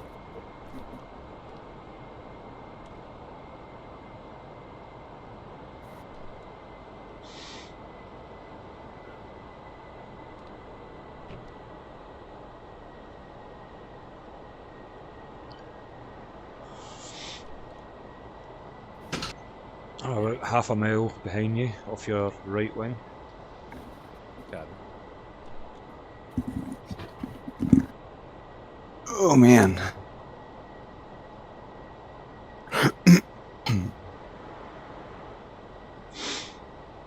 This has been some good long flights we've done the last couple of days, mate. Yeah, nice and relaxing. It's a bit more realistic as well. You don't fucking take off and land 4 times in an hour. It's true. Rearm 6 times. I will say, like, some of the the fucking cruise missiles and shit like that, I really got to start getting a little more proficient with them.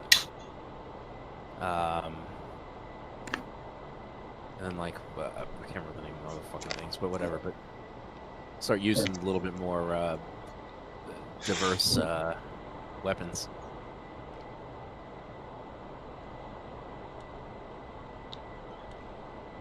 The thing with the 18 is there's that many to master. There's fucking thousands of weapons on that thing. In fact, have you seen the F4? The amount of weapons that you've got on that fucker? No. Jesus, you've got Shrike missiles and everything on that, mate. No shit. It's just there's very specific things. It's like if we're doing a SAM strike, like my best option is always to take the harms, you know? Aye. You know, just obviously conserve fuel, like whatever I have to do, you know, I'm going to shoot it from 15, 20 miles away. And I mean, success-wise, it's like the best way, you know? We don't really do a lot of precision strikes, you know, so like that's where the cruise missile would come in, because I could literally pop that off like 100 miles away and let the missile do its thing, and then it hops on, and then I can control the missile, you know, as it gets closer to wherever we want to, you know, strike. I'm just going to get the quickest of quick pisses just before these guys spawn in. Go for it.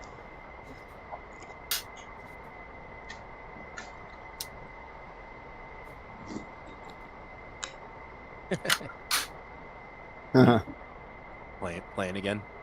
Yeah. Oh, I got my the Car 15 out, or the Colt SP1. Nice. How was that, like the fuel filter on the Glock?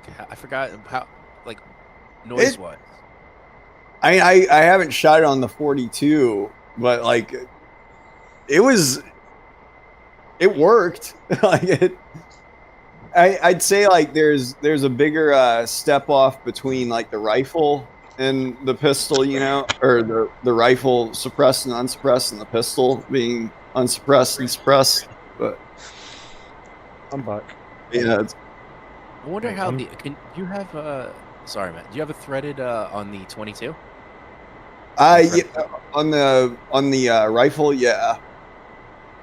I think I told you about that. I shot the suppressor on the Ruger 1022, and it was so quiet I didn't even know it went off.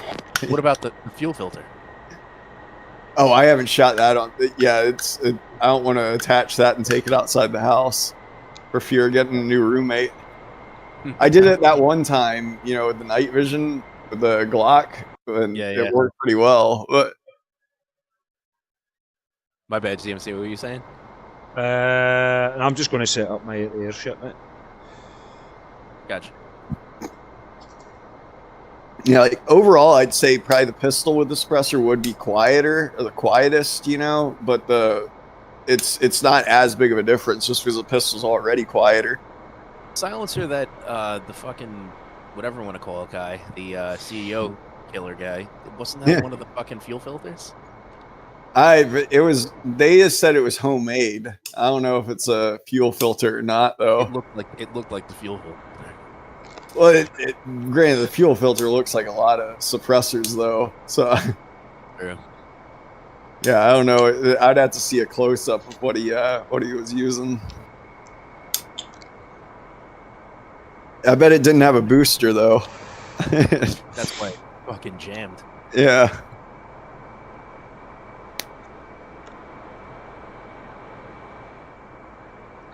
How's your fuel, mate? I'm just 3.8. I'm like 3,000 pounds.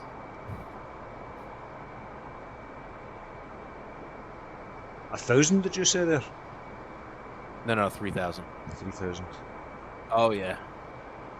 I got a picture of it. Oh, motherfucker. I think they just spawned. Aye. That group's just spawned, mate. I'm actually hoping one fuel filter or a solvent trap. Because then the ATF will have more ammo to go after those things. These guys are about to be 50 miles. Away. We've got a friendly 4-ship. Bra 290, 58 miles. Angel 26. 58 miles. Just going to get a look in F2 and see if this tanker's behaving as it should be.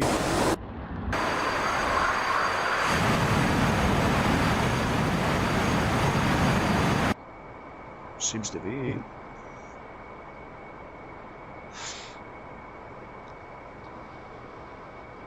I'm going to try tune my TACAN to this guy, see if that's working. Arco! Got it. Nice. TACAN's working fine, mate. Alright, nice. I'll be there. I just gotta fucking find this picture real quick. Shit.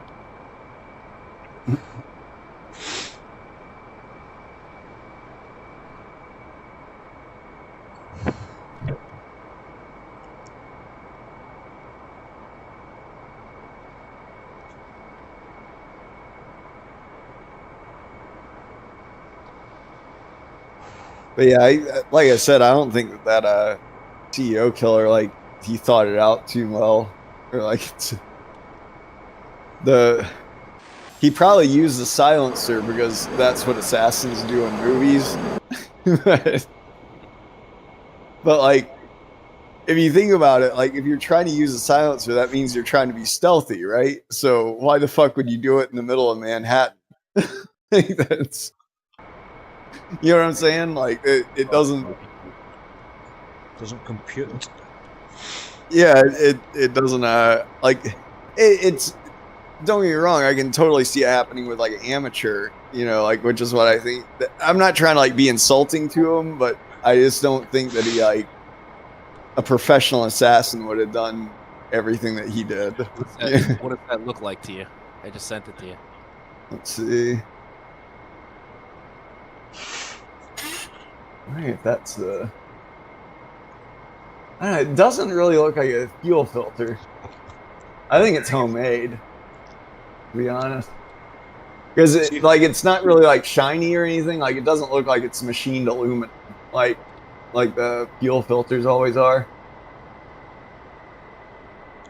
Oh, like, it's definitely a cylindrical thing, you know, but I don't think that it's a... I think it's probably a homemade thing. Roger that. Looks like he wrapped it with extra something or other. Yeah, he might have. Yeah, he definitely wrapped it with something. But it could definitely be a homemade silencer. Like, all those parts, you know, you could get at like a Home Depot or Lowe's or something like that, as long as you know the thread pitch size that you're using. Or like Newegg. Yeah. It could be a solvent trap or something like that, but like I said, I'm hoping that's not what it is, just because if it is, then that means that, like, the ATF is going to be able to justify cracking down on those things more. Yeah.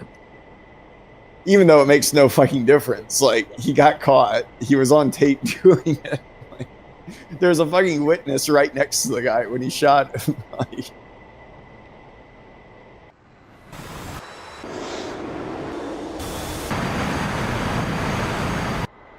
Alright, 29. How's your fuel?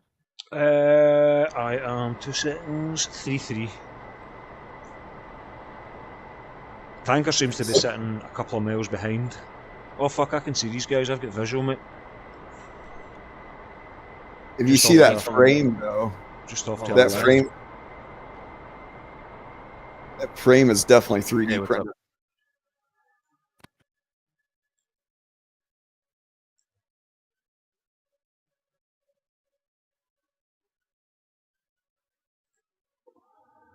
Fucking Air Force One doesn't seem to be going any slower. I slowed it down to the same speed as a tanker.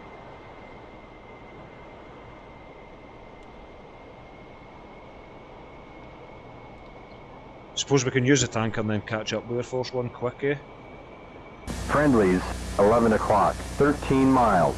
Yeah, that's basically our only option. Hopefully we'll slowly but surely catch them.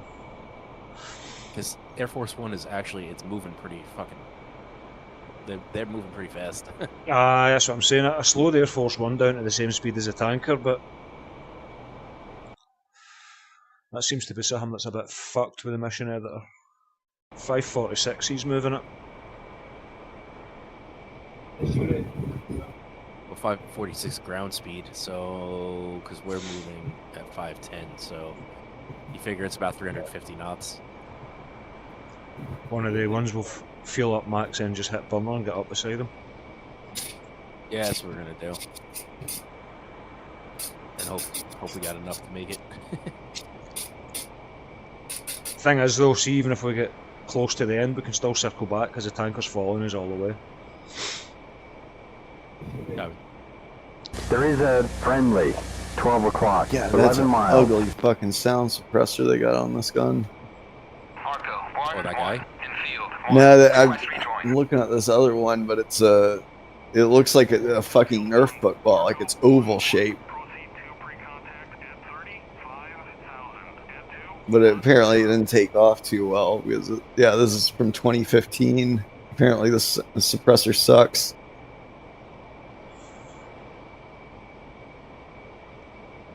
Yeah, if someone showed up to the range with that fucking thing, nobody's gonna take you seriously. Like, even if you have like a legit tax stamp for it and everything, like it just looks too stupid to.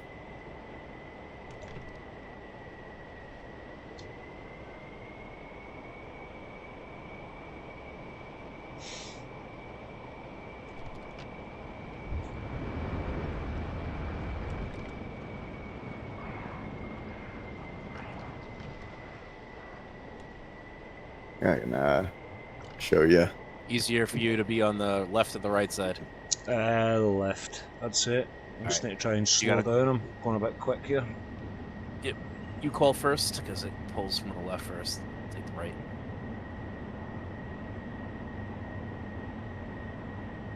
Yeah, that fucking sound suppressor I just sent in chat. Oh, God. Looks like a fucking butt plug. Yeah. I guess.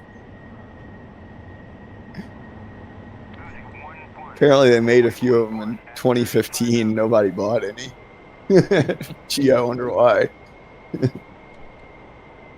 They just showed a demo of it. It sounds just like any other sound suppressor, so it doesn't like give you any benefit. It's not only this stupid, but you sound exactly the same as the other one. Yeah.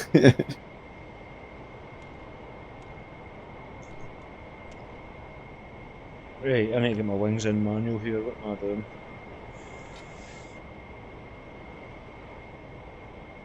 Get these back a bit. Whoa, whoa, whoa. Trim, trim, trim. Ready, pre-contact. Return pre-contact.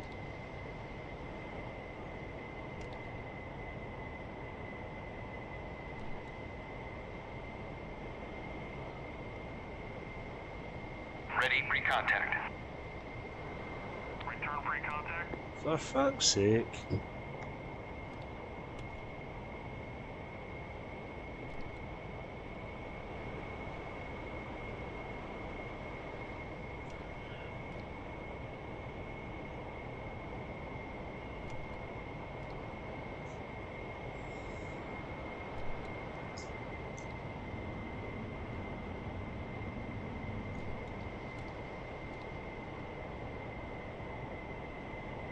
Ready, pre-contact.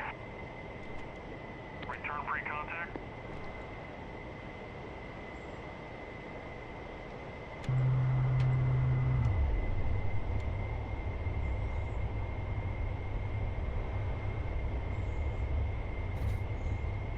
Yeah, this fucking Colt SP1. Someone, this is like fucking back in 20. Around 2016, but someone offered me $2,000 for it. What's it going for now? At least that much.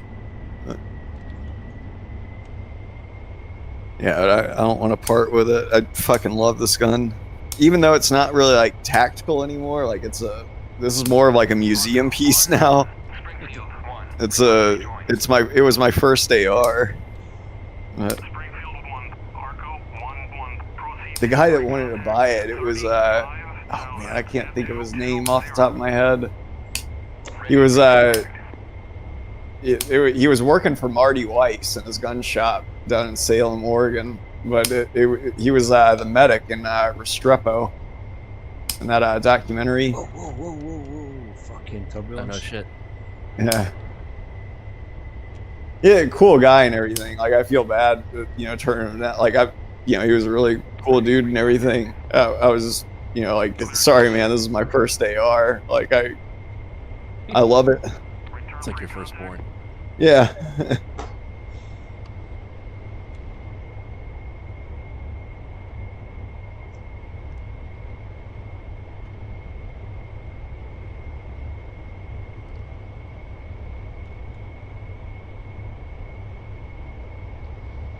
He doesn't work there anymore?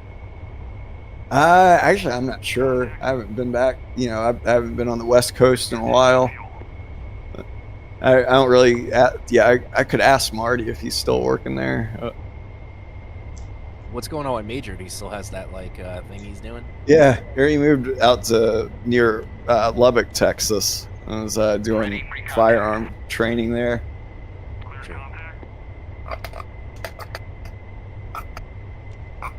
He'd be one of the better people to learn from, in my opinion. Well, I mean, yeah, I might be a bit biased, but well, he actually did the fucking job, Should really be teaching the cops. Yeah. Well, even like in our battalion and the whole fucking Marine infantry, like he was like a name. Like he had built a reputation for himself. Like people knew who he was.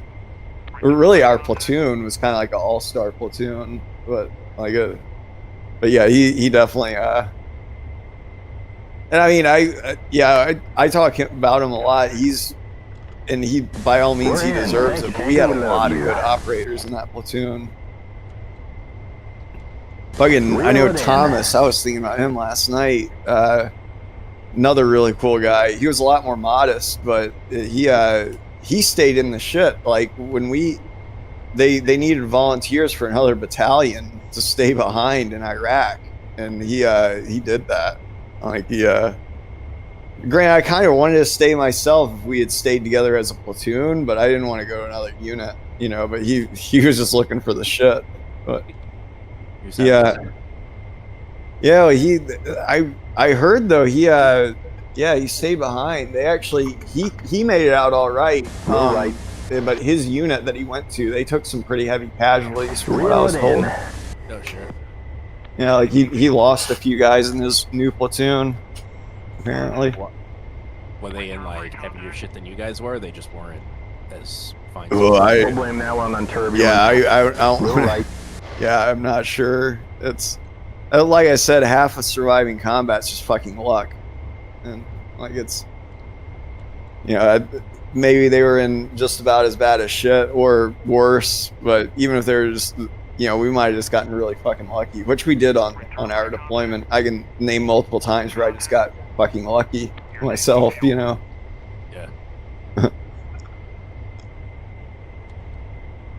Return free contact. Oh man, what's going on here?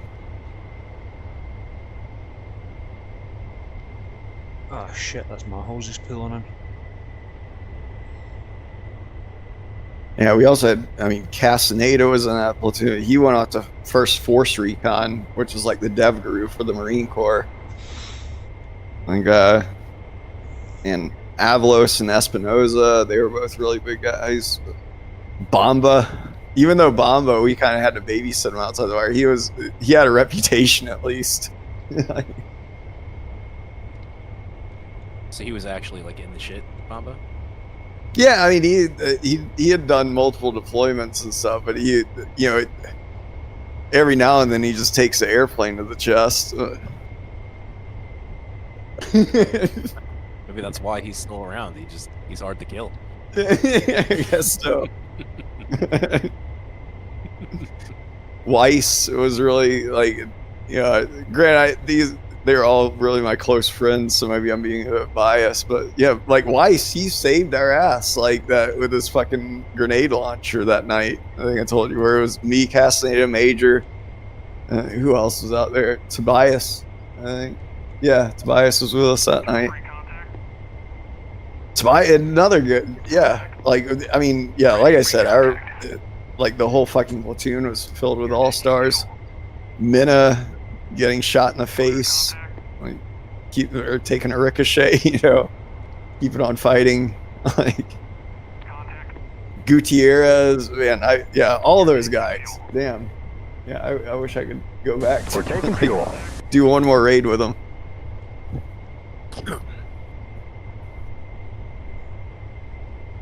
And shit, I know I'm missing people. Wilson, Heath, yeah, they're all. Oh man. Fuel 3,500. I keep fucking getting disconnected over here. How's your fuel state, mate? I'm like 7,000. Return Oh free my contact. god. Contact. You're taking fuel. Yeah, from my understanding, that was actually our battalion commander's doing. Like, he took all the best guys and put them in one platoon. Because that was our platoon, Charlie Company 1st Platoon. That was a platoon that was going to get their own battle position, and that on that deployment, you know, like kind of let off the leash on our own. Fuel 6,000. So they filled us with all the best guys essentially from the battalion. So when they were picking you, they were like, hey, this guy's kind of psychotic. We'll put him with them. I had already built a little bit of a reputation in the training pipeline and stuff, like for being a pretty moto corpsman.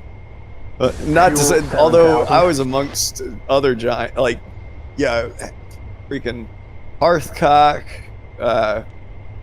We used to call him Horsecock. he was another corpsman, you know, like that I went through training with. McKenna ended up becoming the head of corpsman training for Greenside, essentially, like for what was called combat trauma management when I went through. They changed the name to something else now, but yeah, like we had a lot of good corpsmen too in my trip, but we all got pushed into, you know, 1-4, the original Raider battalion, you know, through after our pipeline. So that we had a lot of good corpsmen. And yeah, I lucked out and got the shit hot group of Marines that got their own battle position.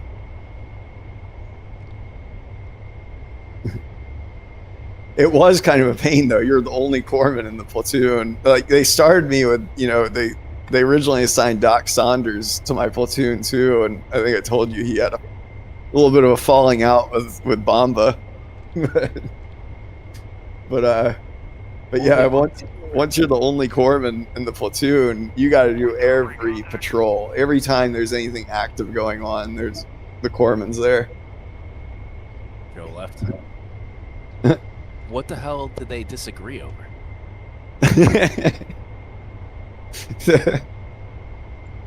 So we used to have, I don't know if I told you, so Bomba, before we got him, like, he already had a ridiculous resume, you know, like he was born in fucking Ghana and like joined the French Foreign Legion at like some ridiculous age at like 14 or some shit, you know, which is already like a ridiculous thing. Like, the French Foreign Legion is pretty fucking hard to get into. And so he had done the French Foreign Legion, then he somehow made his way to the US, got a green card, and then went to the Marine Corps, and then was like a scout sniper for a bit, and then, you know, a reconnaissance Marine for a bit, and then he went off to not Paris, but he went out to San Diego to be a drill instructor, or they called MCRD, Marine Corps Recruit Depot. You know, that's like boot camp for Marines. Okay. So he was one of the guys in the Smokey Bear hats, like, how about I sir? You know, screaming at recruits and shit. But so he had this. So Bomba, like, if you're on his good side, he can be pretty chill. But we had an expression that you can take the drill instructor out of MCRD, but you can't take the MCRD out of the drill instructor. Nice. That's gonna And quench what that your meant thirst. is like if you pissed him off, he could snap back into Marine Corps boot camp and like drill instructor mode, like what the fuck, you know, like getting all angry at you. but fucking Saunders, Doc Saunders, 10,500. his story is equally like Doc Saunders is another fucking alpha male. That's, you know, Saunders had just done 5 back-to-back deployments from Afghanistan, and so like he's salty as fuck too. Like very experienced dude, like very, you know, 2 alpha males in the same platoon. Like they both want to be in charge, kind of thing. Fuel 11,500. And so Saunders and I think it was Weiss. Yeah, Weiss. He was working out with Weiss, and they're in our little. We had like a tent set up and like with some poles, you know, holding up like a tarp like thingy, you know, and they would have like a little area where they could work out with some weights and stuff like that. Fuel It was kind of fun. 12,500. I could tell you stories about how we acquired the weights. We would like steal them from other units, like do like sneak into their base essentially and steal their weights and drive off with them. Oh man, This shit. Trust in the Force, Luke. Oh, My bad. Just a bit to the left. but yes, Those overweights. yeah. Well, like apparently they're doing, you know, they're doing benches and stuff like that. And Bomba walks into this tent and like he sees that like one of the fucking poles is like not in the right place. I was on patrol at this time, like I wasn't even at the VP like when this went down, but when the poles wasn't like holding up the tent correctly, and keep in mind this is only like 2 weeks into deployment, like we haven't even gotten like a month into deployment yet. And like Bomba is like, he sees this pole out of whack and he like goes over to Saunders and he's like, Saunders, this pole right here, it's drooping and it could be a safety hazard. You know, like, and Saunders doesn't think it's a big deal, so he's like, okay, Staff Sergeant, I'll get on it when I'll deal with it when I'm done with these reps. And, no, Saunders, you do it now.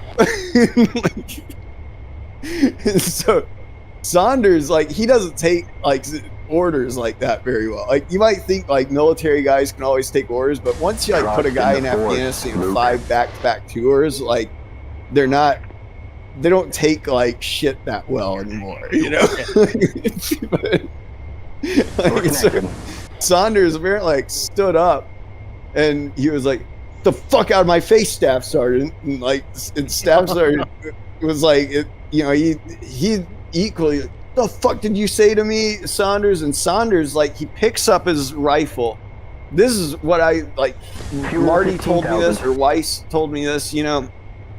And like Saunders, all he did is he picks up his rifle and he storms out of the fucking the tent. You know, like he never aimed it at Staff Sergeant. He didn't make a threat at him or anything like that. You know, but Staff Sergeant, like he took that as like this guy's mentally unstable. And like he just picked up his rifle, and which you always take your rifle everywhere you go. You're never outside of arm's reach of your rifle, you know, like it's always with you. But Staff Sergeant didn't like that, you know. I guess the way he like aggressively snatched it and walked off. So, take his rifle, like stop, like, you know, he made Saunders stop, and then he calls in like saying that he went crazy on deployment, when he went out to try to get his rifle or like stop him, that's when Saunders like turned around and like he didn't aim his rifle at him again or anything, but he did like go up to Bomba and like check him, you know, like essentially like pow, like into him, you know. and Bomba then like gets on him, and then now you have like 5 Marines that are like pulling both of them off of each other. You know, how's your fuel level, shooter? I think I'm about 7,000. This is fucking. Hold on. I'm 8.7. Take a left, mate. I've got fucking £16,000 here. Take a left. All right. Right, I'll just go below you. Just watch. I'm underneath you, mate. abort refuel on yours, so I can. I gotta call it out. Right, okay. Abort rejoin. But yeah, long story short, after that, Staff Sergeant called in, had him sent back to Al-Qaim out of his platoon. And now I'm the only corpsman in the platoon. I get back. It was the next day when they shipped him back to AQ. But I heard the story from Saunders, like when I got back from patrol. Bro, you won't believe what just fucking happened. Oh shit! Sorry, mate.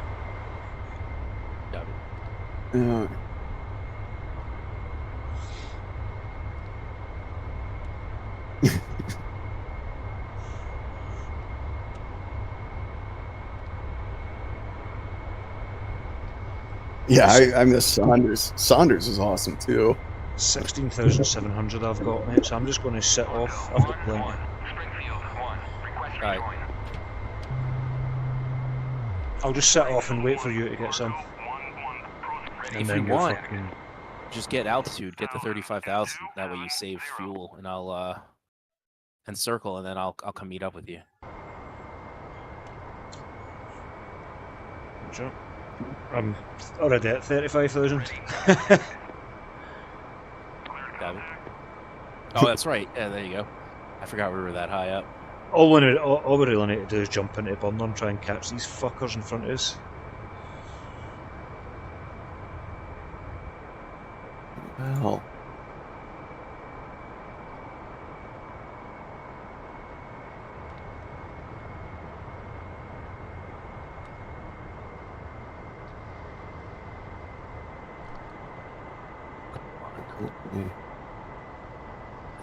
It's like at the speed where I need fucking burners to catch it because I'm heavy enough, just heavy enough for that.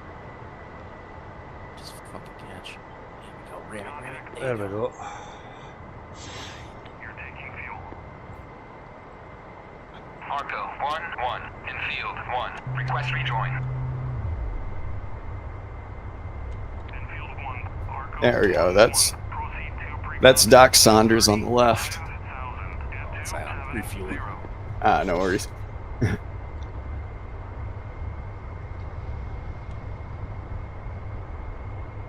I'll be right back myself. What's up?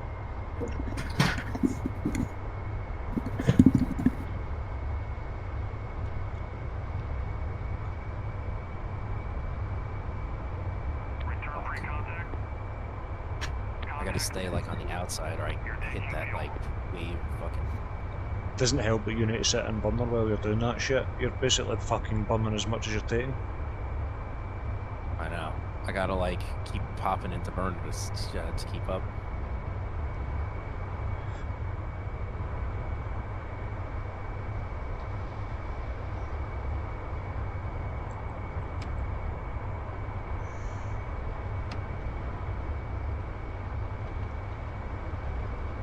Whoa, whoa, whoa. Fuck. Good old turbulence there throwing me about. Shit. Return free contact. Contact. You're taking fuel. Come on.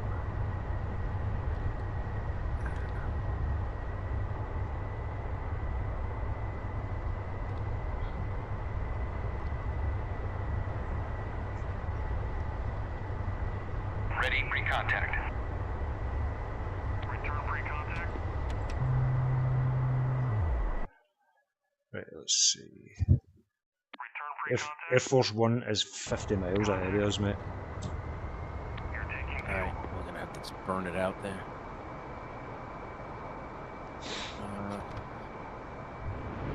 Let me just get a little bit more and then we'll go. What's up? Return free contact. How's yours? I'm fine. I am sitting at 16,200. Alright, I'm gonna go now. I'm just coming. I'm just passing you on your high right, mate. Well, hello. Rejoin. Alright, let's fucking go after these guys. So, this waypoint 1.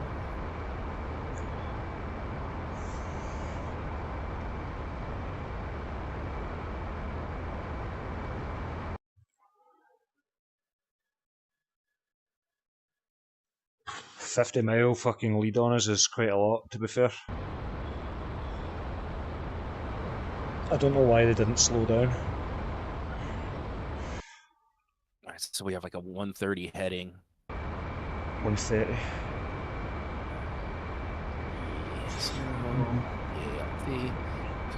And I'm gonna take a piss real quick. I'll be right back. Sure.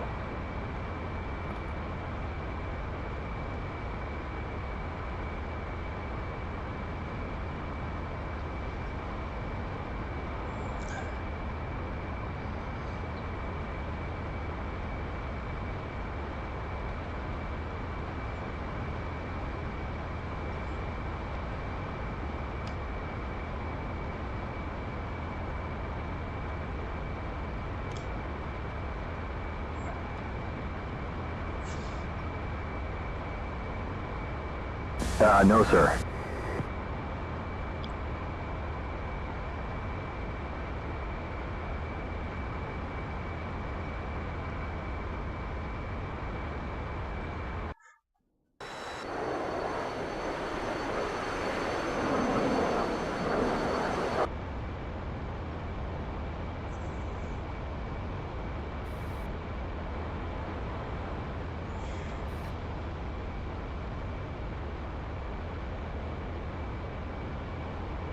I'm back. What's up? I'm back. Yeah. What's up? Man, it's so bad. Yeah. Do you think we should try and lose a bit of altitude here? Just to gain some speed? We'd probably go faster, higher, because we'll just stay in burners. I'm down to 13,000 already, mate. Because of bombers. Gotcha. You reckon we go higher? In fact, higher is probably better, eh? I think so, yeah. Burn less. I'm sitting at Mach 1.4 now. Well, I'm climbing. That's fucking insane. Yeah, I'm only like Mach 1, so it's about as fast as I'm going to be going. It's fine. I mean, if you want to...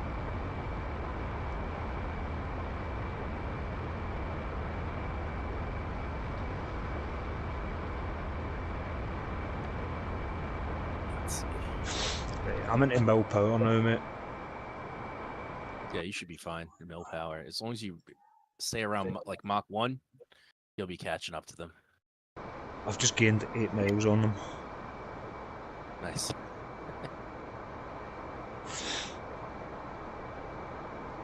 Yeah, I'll get that altitude, hold on.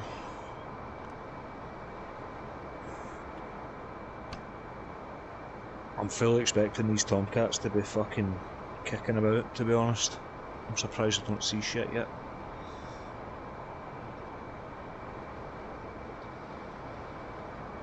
The only thing I'm picking up is them, but it looks as if they're... I see that camp of them. I must have these guys on radar.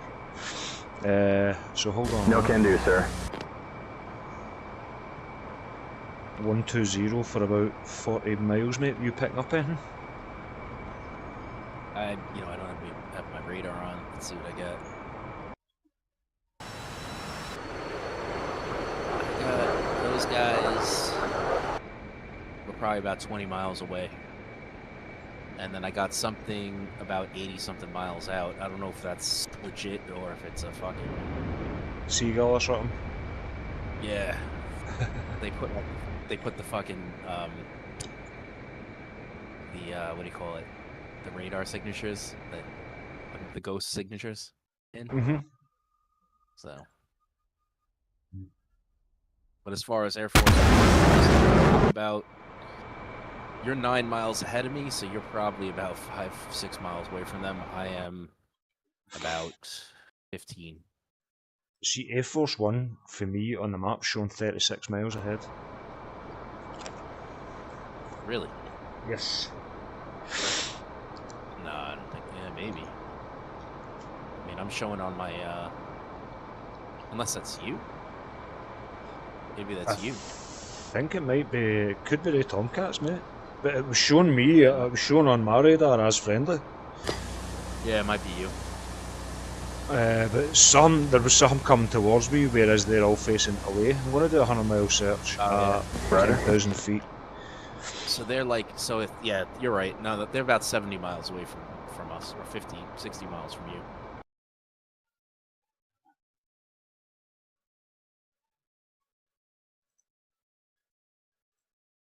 They're sitting at 525, we're sitting at 553. Back in the bottom.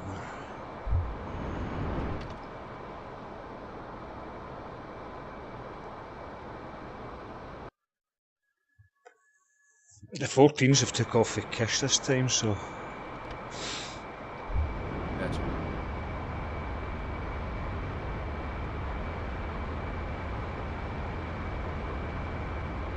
As soon as these, I might have to drop my tanks to catch up when they're out of fuel.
Sorry?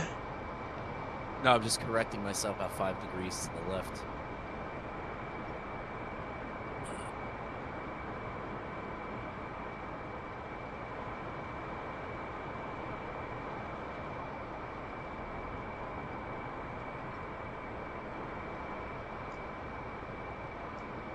Uh, 10-7 my fuel state. What's your fuel state, bud?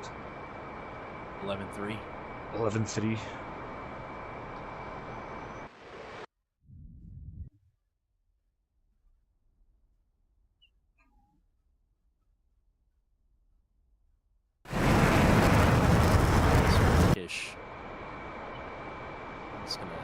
There's a Kataka in there, so I'll follow that, see if I can make up some ground.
drop these tanks. Otherwise, those guys are gonna get fucking shot down.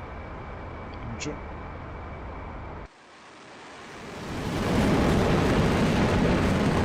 Fuel? I am 10,000 on the button, mate. Okay. Looks like we got guys taking off at Vanderjerk. Whatever it's called, Vanderjerk. Roger. I see them F4s. It's these these F14s that were taking off the Kish that I'm fucking wondering where they are.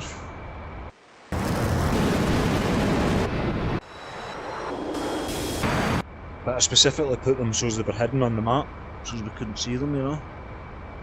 Yeah.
And 9,000 pounds.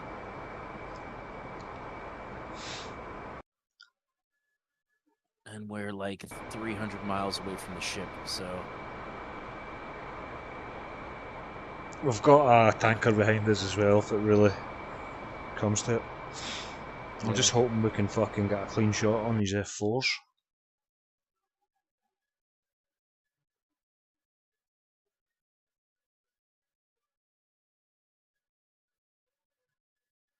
It'd be a lot better if they bastards slowed down like they were fucking instructed to. No, right. That's a pain in the arse, mate. See the likes of you set up a mission like this, you set it all to fucking go at the same speed. You're an hour and a half, 2 hours in, and it doesn't fucking work as planned. I'm actually I'm starting to get visual on these fuckers ahead. That's a good sign. Looks like we're about 35 miles. I just passed you. You just passed me? Left or right? Yeah, I'm above you. I'm gonna pull back because I'm 9,000 pounds of fuel, so Fuck, I can't even see you. like 40,000 feet. Oh, I see you, I see you, I see you. Fuck me, you're moving, mate. I was at full burners. I just pulled back.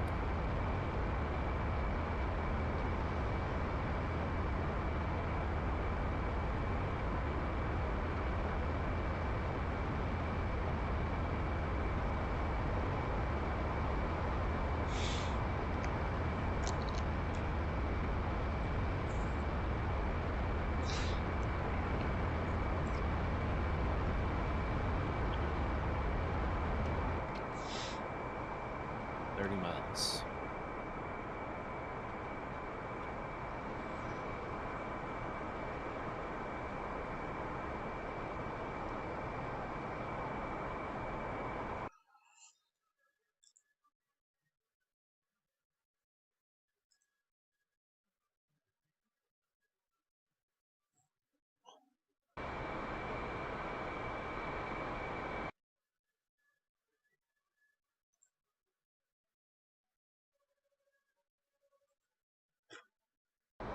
We could actually catch them, they've slowed down a bit. 460, Air Force One's going. think we're going about 550 ground speed. Oh, gotcha. Yeah, I'm in mill power, so.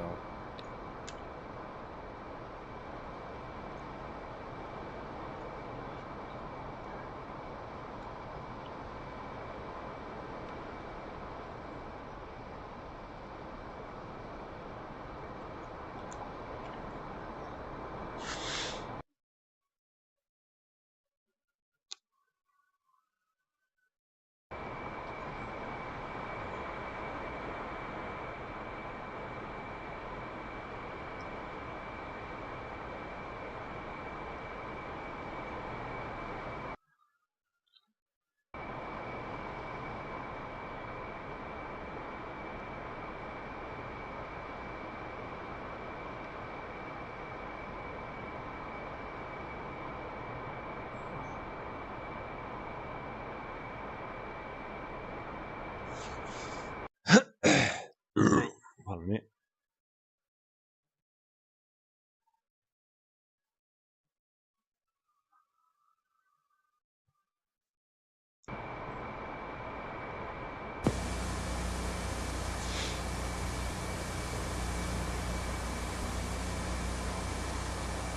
Wilco.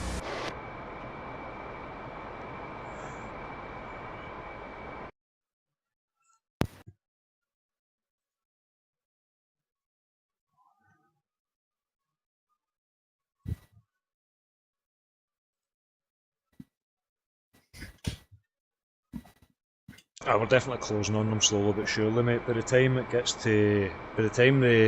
F4s are in firing distance, I reckon we might actually be kind of on par then. F4s are going slow.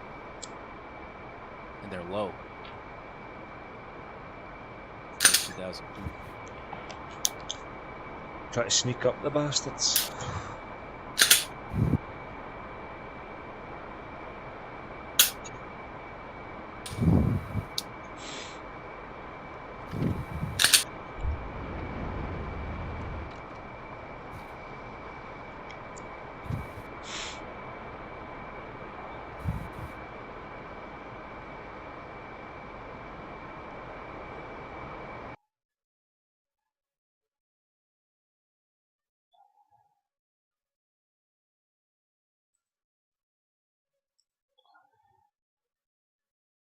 $237 miles for the ship. I've got 8,200, 8,100 now. Yeah, do you want to head towards that ship and refuel and then go after the F4s? To be honest, mate, I should have enough to see it through. There we go. As long as I don't get excited and get into burner, I should have enough to see it through, you know. I got you. If I get low, I'll obviously, hopefully rely on a long range shot on the fucking F4s as well. Gotcha.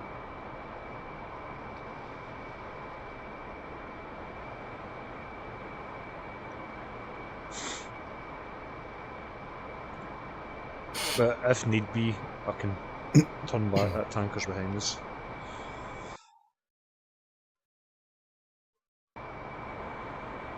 I don't think these F4s are going to go after the... They seem to be pretty...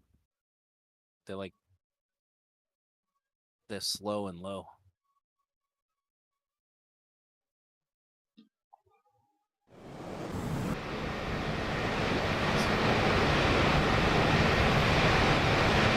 To be fair, they've got the gear out, mate.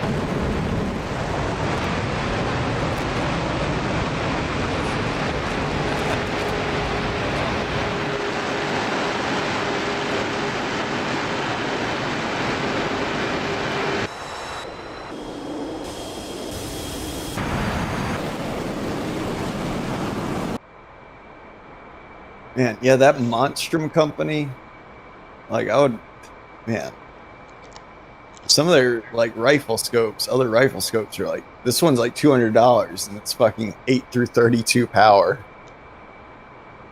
Nice.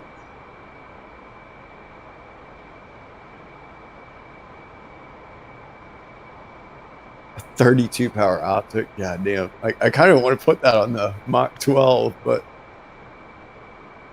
Man.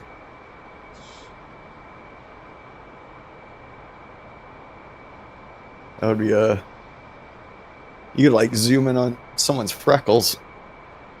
Like 500 meters.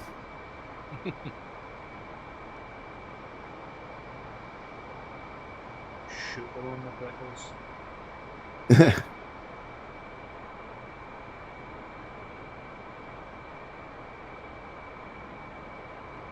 Like 32 power magnification is pretty ridiculous.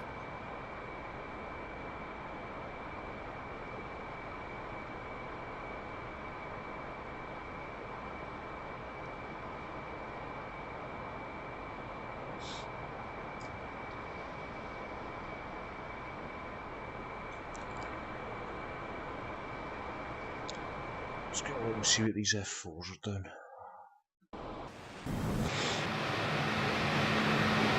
They look like they're landing, mate. I don't know why, because they're set up to intercept that flight.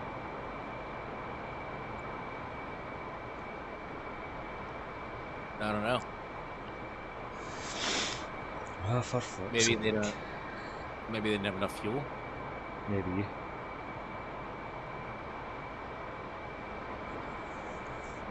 Maybe 3 F-15s and an F-18 and an F-14's just a bit much for them to fucking bear. Probably seen a big armada coming at them and thought, fuck that!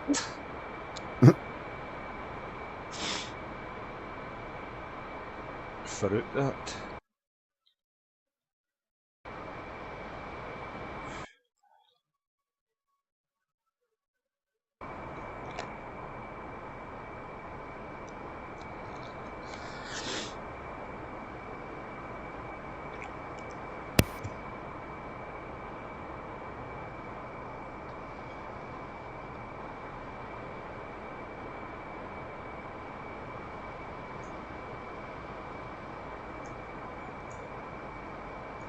How's your fuel, bud? I am at 8470, so I'm pretty good. 7,300, damn it.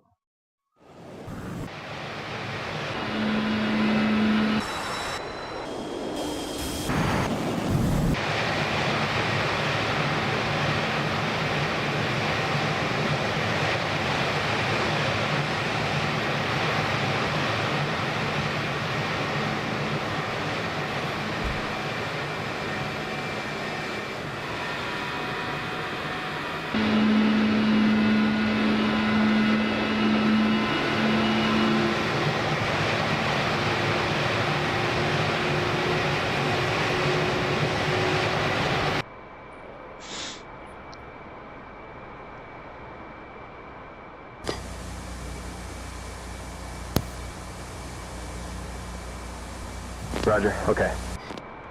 That's why this fucking optic is so cheap. Why is that? Because they don't have it in black. They only have it in flat, dark earth. Dark Earth. Yeah. That sounds like a computer game. It's a tan color, you know. It was really popular for global war on terror, but nobody's getting it anymore because that war is over. That looks like one of the F4s are doing something.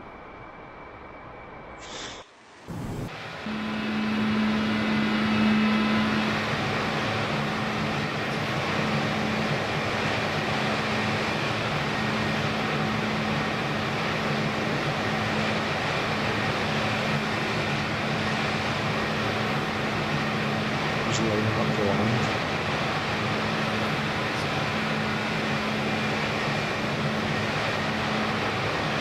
Oh, shit. No, it seems to be circling. It's as if he's just holding there.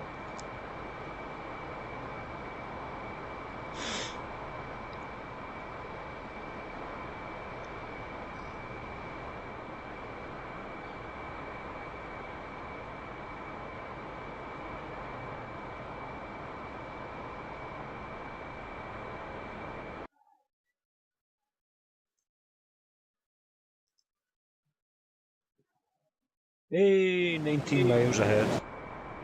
Yep.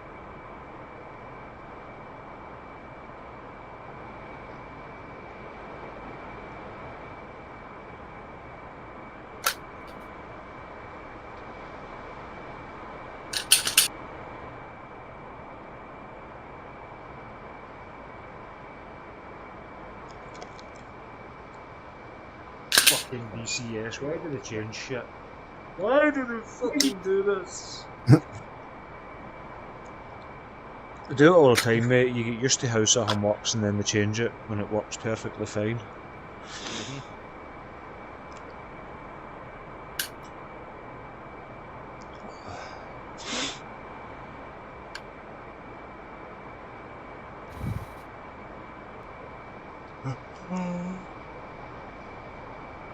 Yeah, what do they did? They fuck like so. Weather. There's like a bug with the weather. So if you put the weather on like horrible, it just won't load, or it freezes up a lot.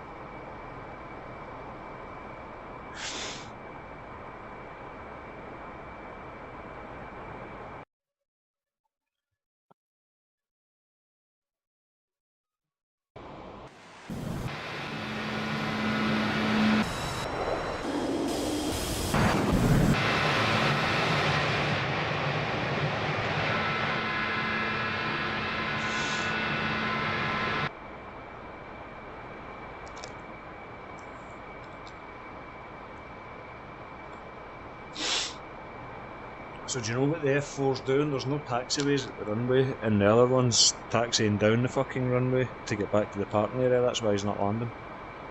Oh shit. We're about 175 miles from where they took off, so I mean we could divert and go put them out of their misery. Shoot them on the ground. I am 6,400. If this guy stays in the air for enough time, I can hopefully throw a Phoenix at him. Want us heading over there? Don't know if I'll make it over there and back, mate. Cab. We could hit that tanker up and then fly over there. Take those guys out. I'm gonna the one by the ship. Gonna throw my radar over that direction, see if I can pick the guy up.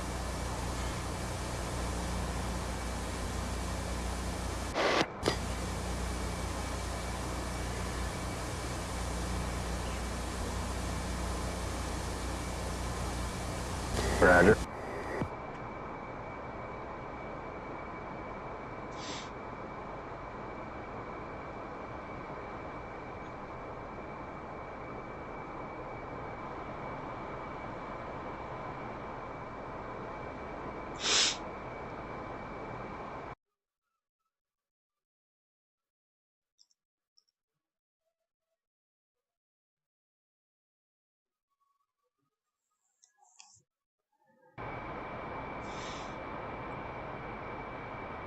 Hello, motherfuckers.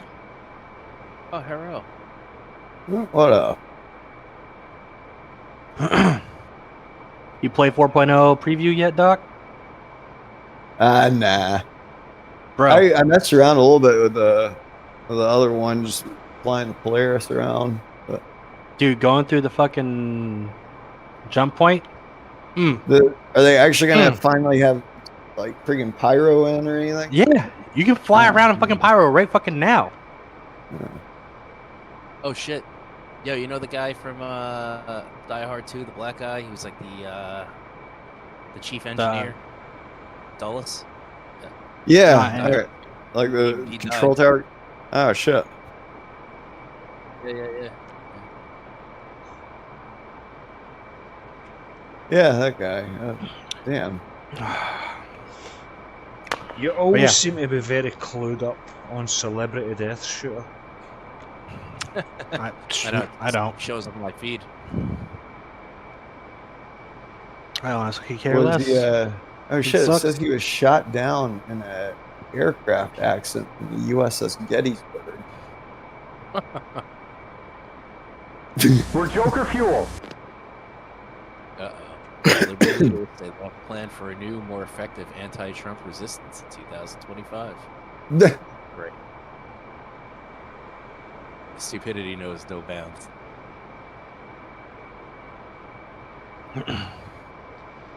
If you want, I can run through the jump point real quick. I gotta respawn. Yeah, if you're gonna stream it or something.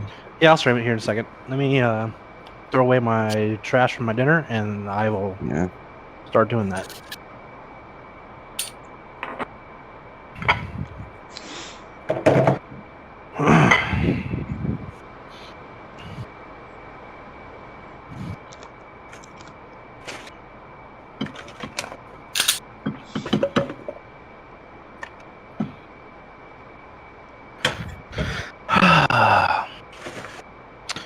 So what you doing for the holidays, Doc? Haven't heard from you in a minute.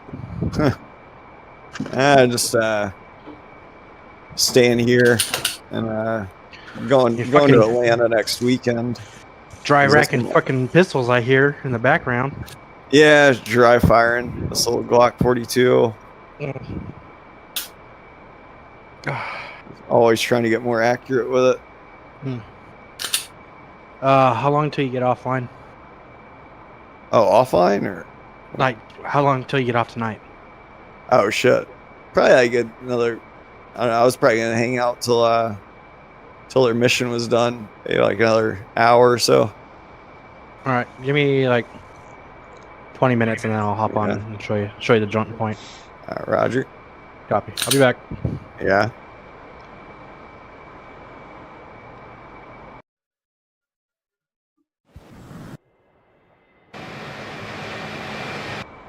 Second Phantom's just touching down the road, mate. I think I'm going to need to just put waypoints in for them for the next time. Yeah. I think I'll make another one, maybe in Caucasus or something, because it'll get a bit fucking monotonous if we keep doing the same flight over the same territory all the time, you know? Yeah.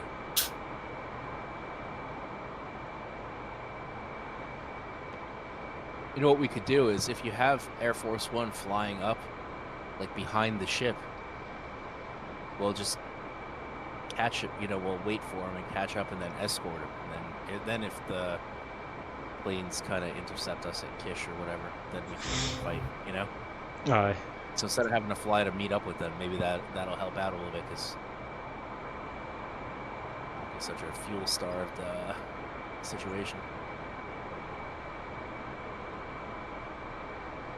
I got one similar to that. Like, it's the Air Force One 747, and they escorted up Caucasus, and then they're intercepted on the way up to, because it's flying to Anapa, so all the way up, so it's like a 200-mile trek.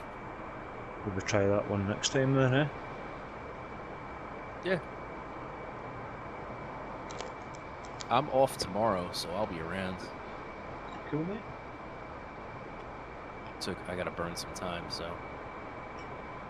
I'm off to the 6th of January, so. Nice. What about that chick, Doc? Did she get the offer? Actually, I'm looking at it right now.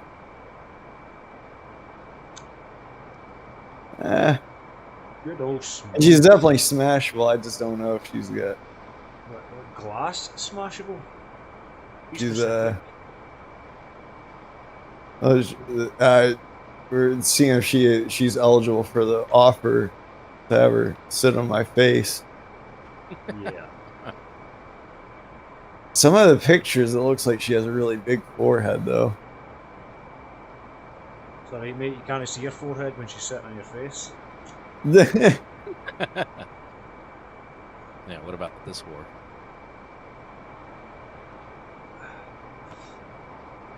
See, when she's sitting on your face, you should get out and do it sideways and put your night vision goggles on and look up her. Give her a scan. I think this chick's an alien. No, was this she has a put lot of on plays. you by Bill by any chance? A lot of alien tendencies. Likes to travel at light speed and shit. Fucking Bale didn't even respond to me.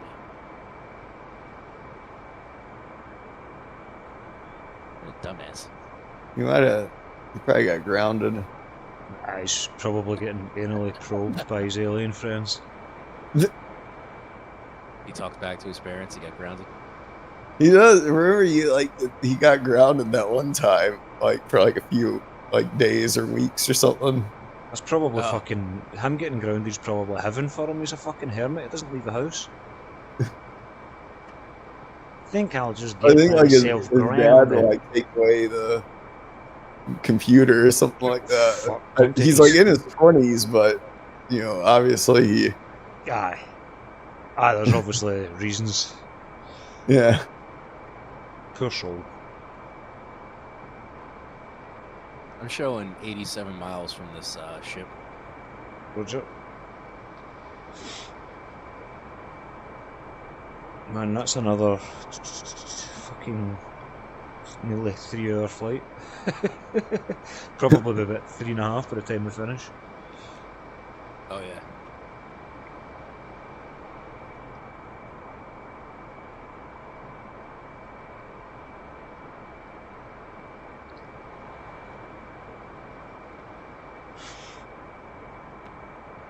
How's your fuel? I am 4,800. Yourself? 7,000. Oh, 69. It's a lovely number.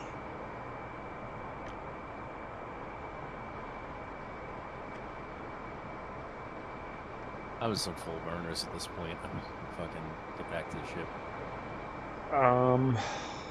Basically just pulling up on Air Force One, I know. I see it. You guys are like 6 miles ahead of me.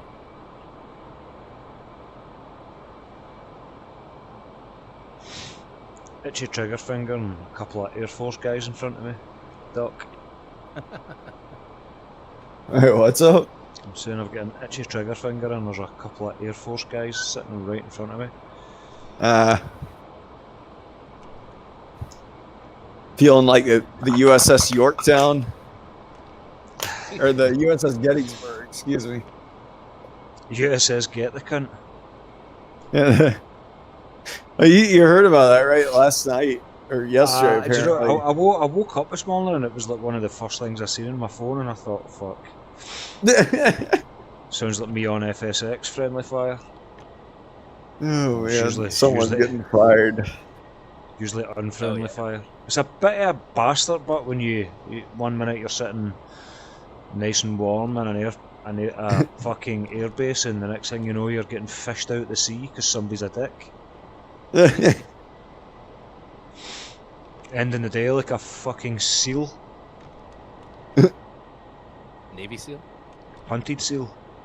There he's there, catch the bastard. In a couple of years there'll be a book written about it. We'll get to read all about it.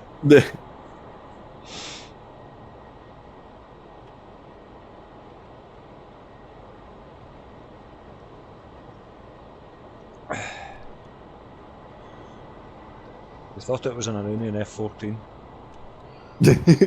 Honest. That's what they thought of that Airbus from Iran that one time. That's why I made it. That's why I made a huge. If anybody knows that the F-14's an air-to-air fighter, it's the fucking Americans. You know, what was it? What were they worried it was going to crash into it or something? They thought it was on a diving attack profile, but shit. They made the aircraft never actually descended. I've seen people do this. I've never seen it myself, but I've seen people say that they see something happening the way that they want it to, so that way they can some people will, I guess their eyes see what they want to see sometimes. When a rapist goes on the pool, kind of thing. I can't. Well, what they found with this, so in the combat information center on these ships, everything gets recorded, and so the witnesses, when they interviewed, the fire control officers and stuff, they were like, yeah, this airplane started descending at us, it picked up speed and it pointed its nose right at us, which was an aggressive act, which is why we fired the SAM at it. But when they pulled the tapes, that never happened. The aircraft never started descending at them. They were I guess imagining that it was descending. It was definitely descending, but just after they shot it. Yeah.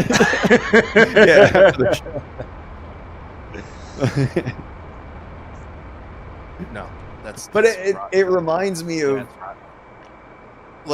on my second deployment in 07. I think I told you this, shooter, where it wasn't that long into deployment, like this was in the first few weeks, maybe even when Doc Saunders was still with us, but they said they spotted some insurgents on the other side of the Euphrates, and we had spotted a few in the past. You know, like there are guys that would shoot at us bingo fuel from over there and stuff every now and then. But like there's one like at dusk one day, they're like, yeah, they're over there again, like man up the berms, you know. And my lieutenant and staff sergeant Bomba, like Chins McClifton and Bomba, were looking through this fucking, they call it a PAS 13, like a thermal optic, and you could like, you know, zoom in on a few things. Like it wasn't super crisp, clear resolution, but like it was a decent thermal optic. But they had spotted these guys on the other side of the river, and they're like, yeah, I remember Chins McClifton was like, yeah, they got guns, you know, and all this stuff. But I finally am like, hey sir, could I look through it, you know? And I looked through it, and like immediately I could see that it was a group of wild dogs. Like it wasn't insurgents at all. Like I told it to him, like, sir, these are dogs. Like that's a group of dogs right there. I could see him plain as day.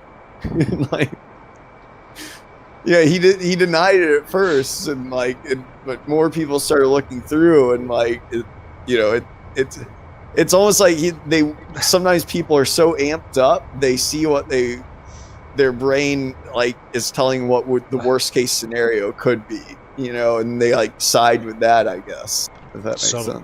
Sir, that insurgent's licking that other insurgent's ass. Yeah, well, the lieutenant was, you know, both of them thought that it was insurgents, Bomba and lieutenant, and then like I was the first one that looked through it and was like, no, those are dogs. Like those are. And this is like the same kind of thing. Like we'll see these UFO videos, and you, what else could this be other than ET? You know, it's like, first of all, things look funky as fuck under thermal. Like things don't look like they, you know, it's. Did you see that the thermals? They trace the fucking outlines and shit. What? Oh, yeah. You can put different thermal. Like even the PAS 13 has a mode like that where it's just like outline mode.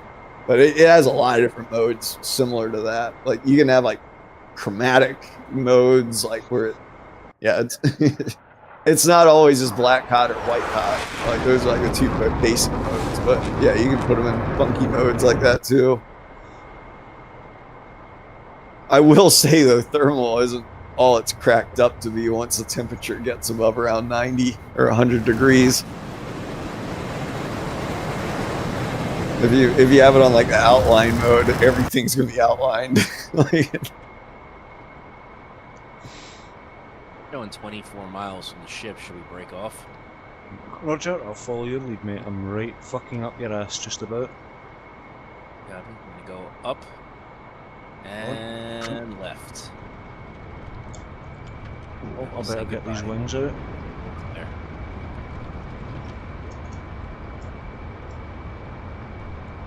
Oh. I'm couple tacking. Let's get in touch with this fucking thing.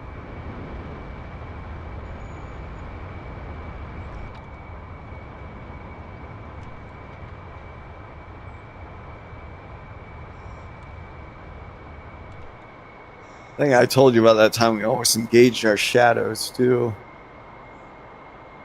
Guy's afraid he's zoomed in on. Yeah, it's a lot more understandable if I was to explain it, but yeah, like weird shit like that can happen, like where you see something moving, you automatically you're going to react. Yeah.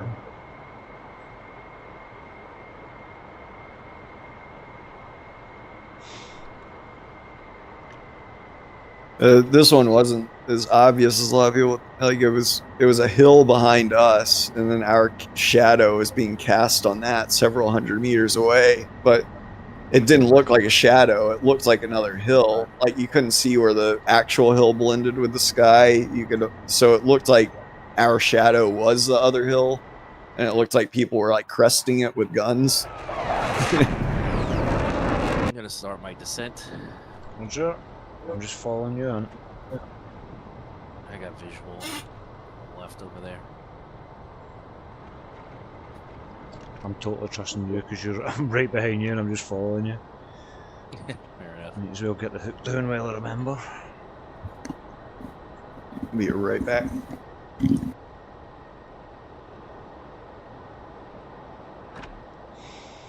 Right, let's see, where's the ship? Oh, I see him over on the left. On the left, yep.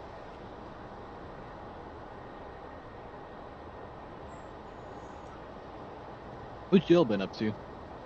Whoa! What you doing, mate? We just did a long ass fucking. Pretty good. Long ass escort mission. Yeah, probably won't be able to join y'all. My brother's got. I can't really do gaming. He's got to focus on school. Ah, shitty. Yeah, I'm here to watch though. Christmas vacation. Should be no school. He's still finishing up stuff. We're about to land. We did like a 1,200-mile like round trip type of deal. Oh dang! Met up with Air Force One, escorted it. Shoot it down. Nah, we didn't shoot it down. Virtual Trump isn't there. We're protecting it.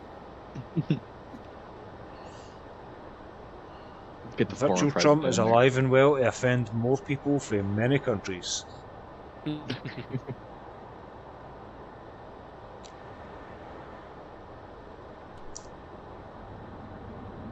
Left turn. Well, it seems like this year's been a bucket load of wild going on. Oh fuck Yeah. it. I would say 2020 was the craziest. I think all of them have had a pretty eventful year, each one. COVID, the election, all that. Ukrainian war. Yeah. All the conspiracies that ended up being fucking true were like, man. The UFOs. And what state was it, or city that had like the UFO sighting? Like that weren't most of those just like helicopters? Yeah, New Jersey. If you zoom in, it's just helicopters. Pretty much, yeah.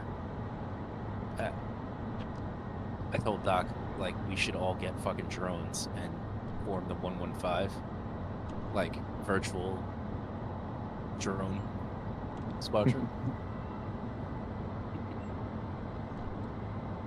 Yeah, I'll be there soon. Man, I'm fast. Oh well, shit.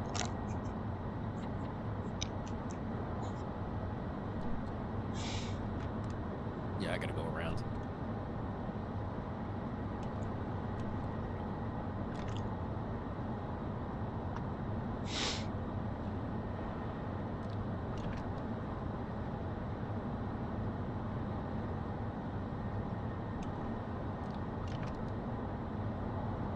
Oh, fucking me, I'm losing a lot of speed quick. Speed up. Oh shit, oh shit, oh shit. I was fucking crashed. Me too, to be It's fair, all innit? fine, I was really close to stalling it though. I'm back. Yep. I heard, oh shit. Did someone crash? No, Yeah, he almost had a C-fit.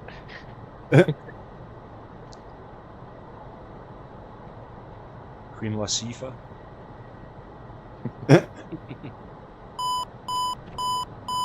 Speed break. Oh, Mercury's doing Arma.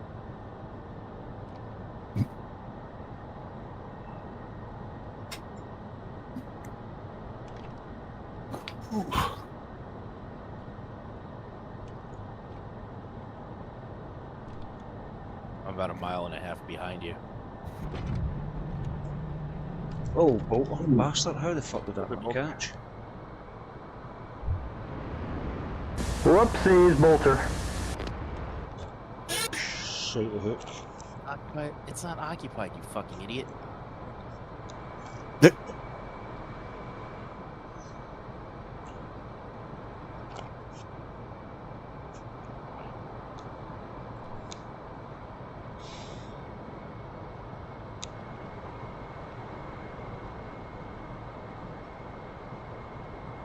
Just watching you coming in, shooter, while I'm going round. Yeah, not one of my better landings. But I'm gonna make it work.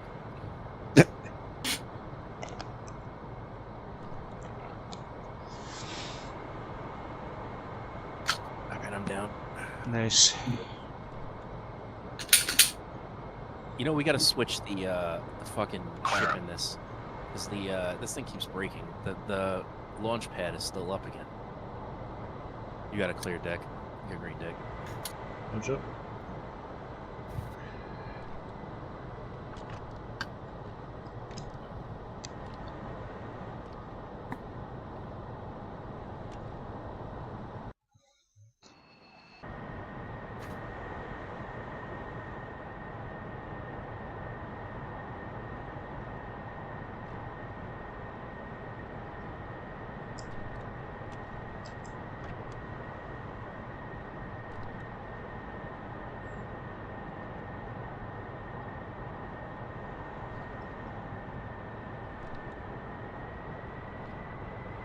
What the hell?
Oh shit, you missed. Is your hook down? The hook's definitely down, mate. It's maybe broken off, to be fair. Oh no, it's still there. Nah, 2-wire. See, he's just told me I've hit a 2-wire, so fuck knows why it's not catching. That's 2 in a row. Oh shit. This carrier might be fucked up.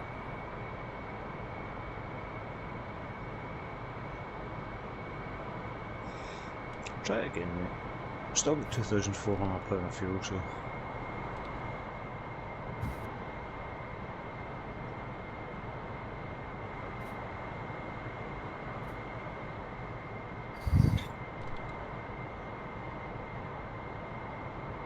I'm gonna head off. You'll have fun. Alright, man. Have a good one. See you later, buddy. Oh, later.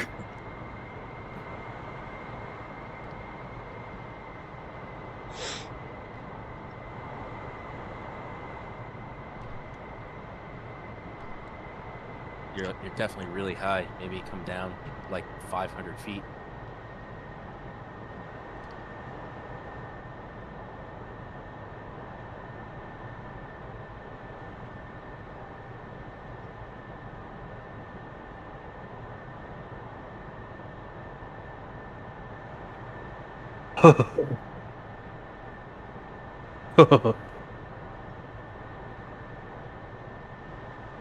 I'm back. Yeah. Oh, no patch. Alright, cool. Now you're hungry?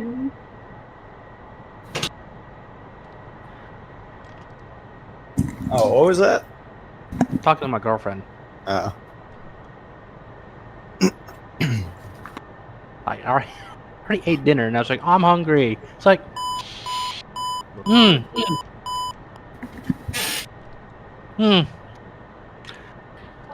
Why didn't you make yourself some food?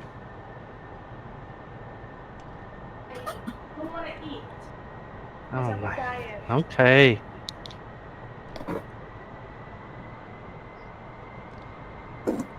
Nice.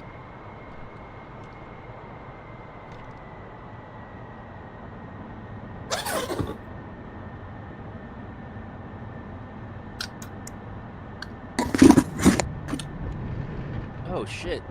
Oh, you caught it. Never mind. Yeah. I was gonna say, man, if you didn't catch nice. 3-wire, I'll take it. All right. That was fun. We spent like a full 8-hour day in the last weekend on this. This is true.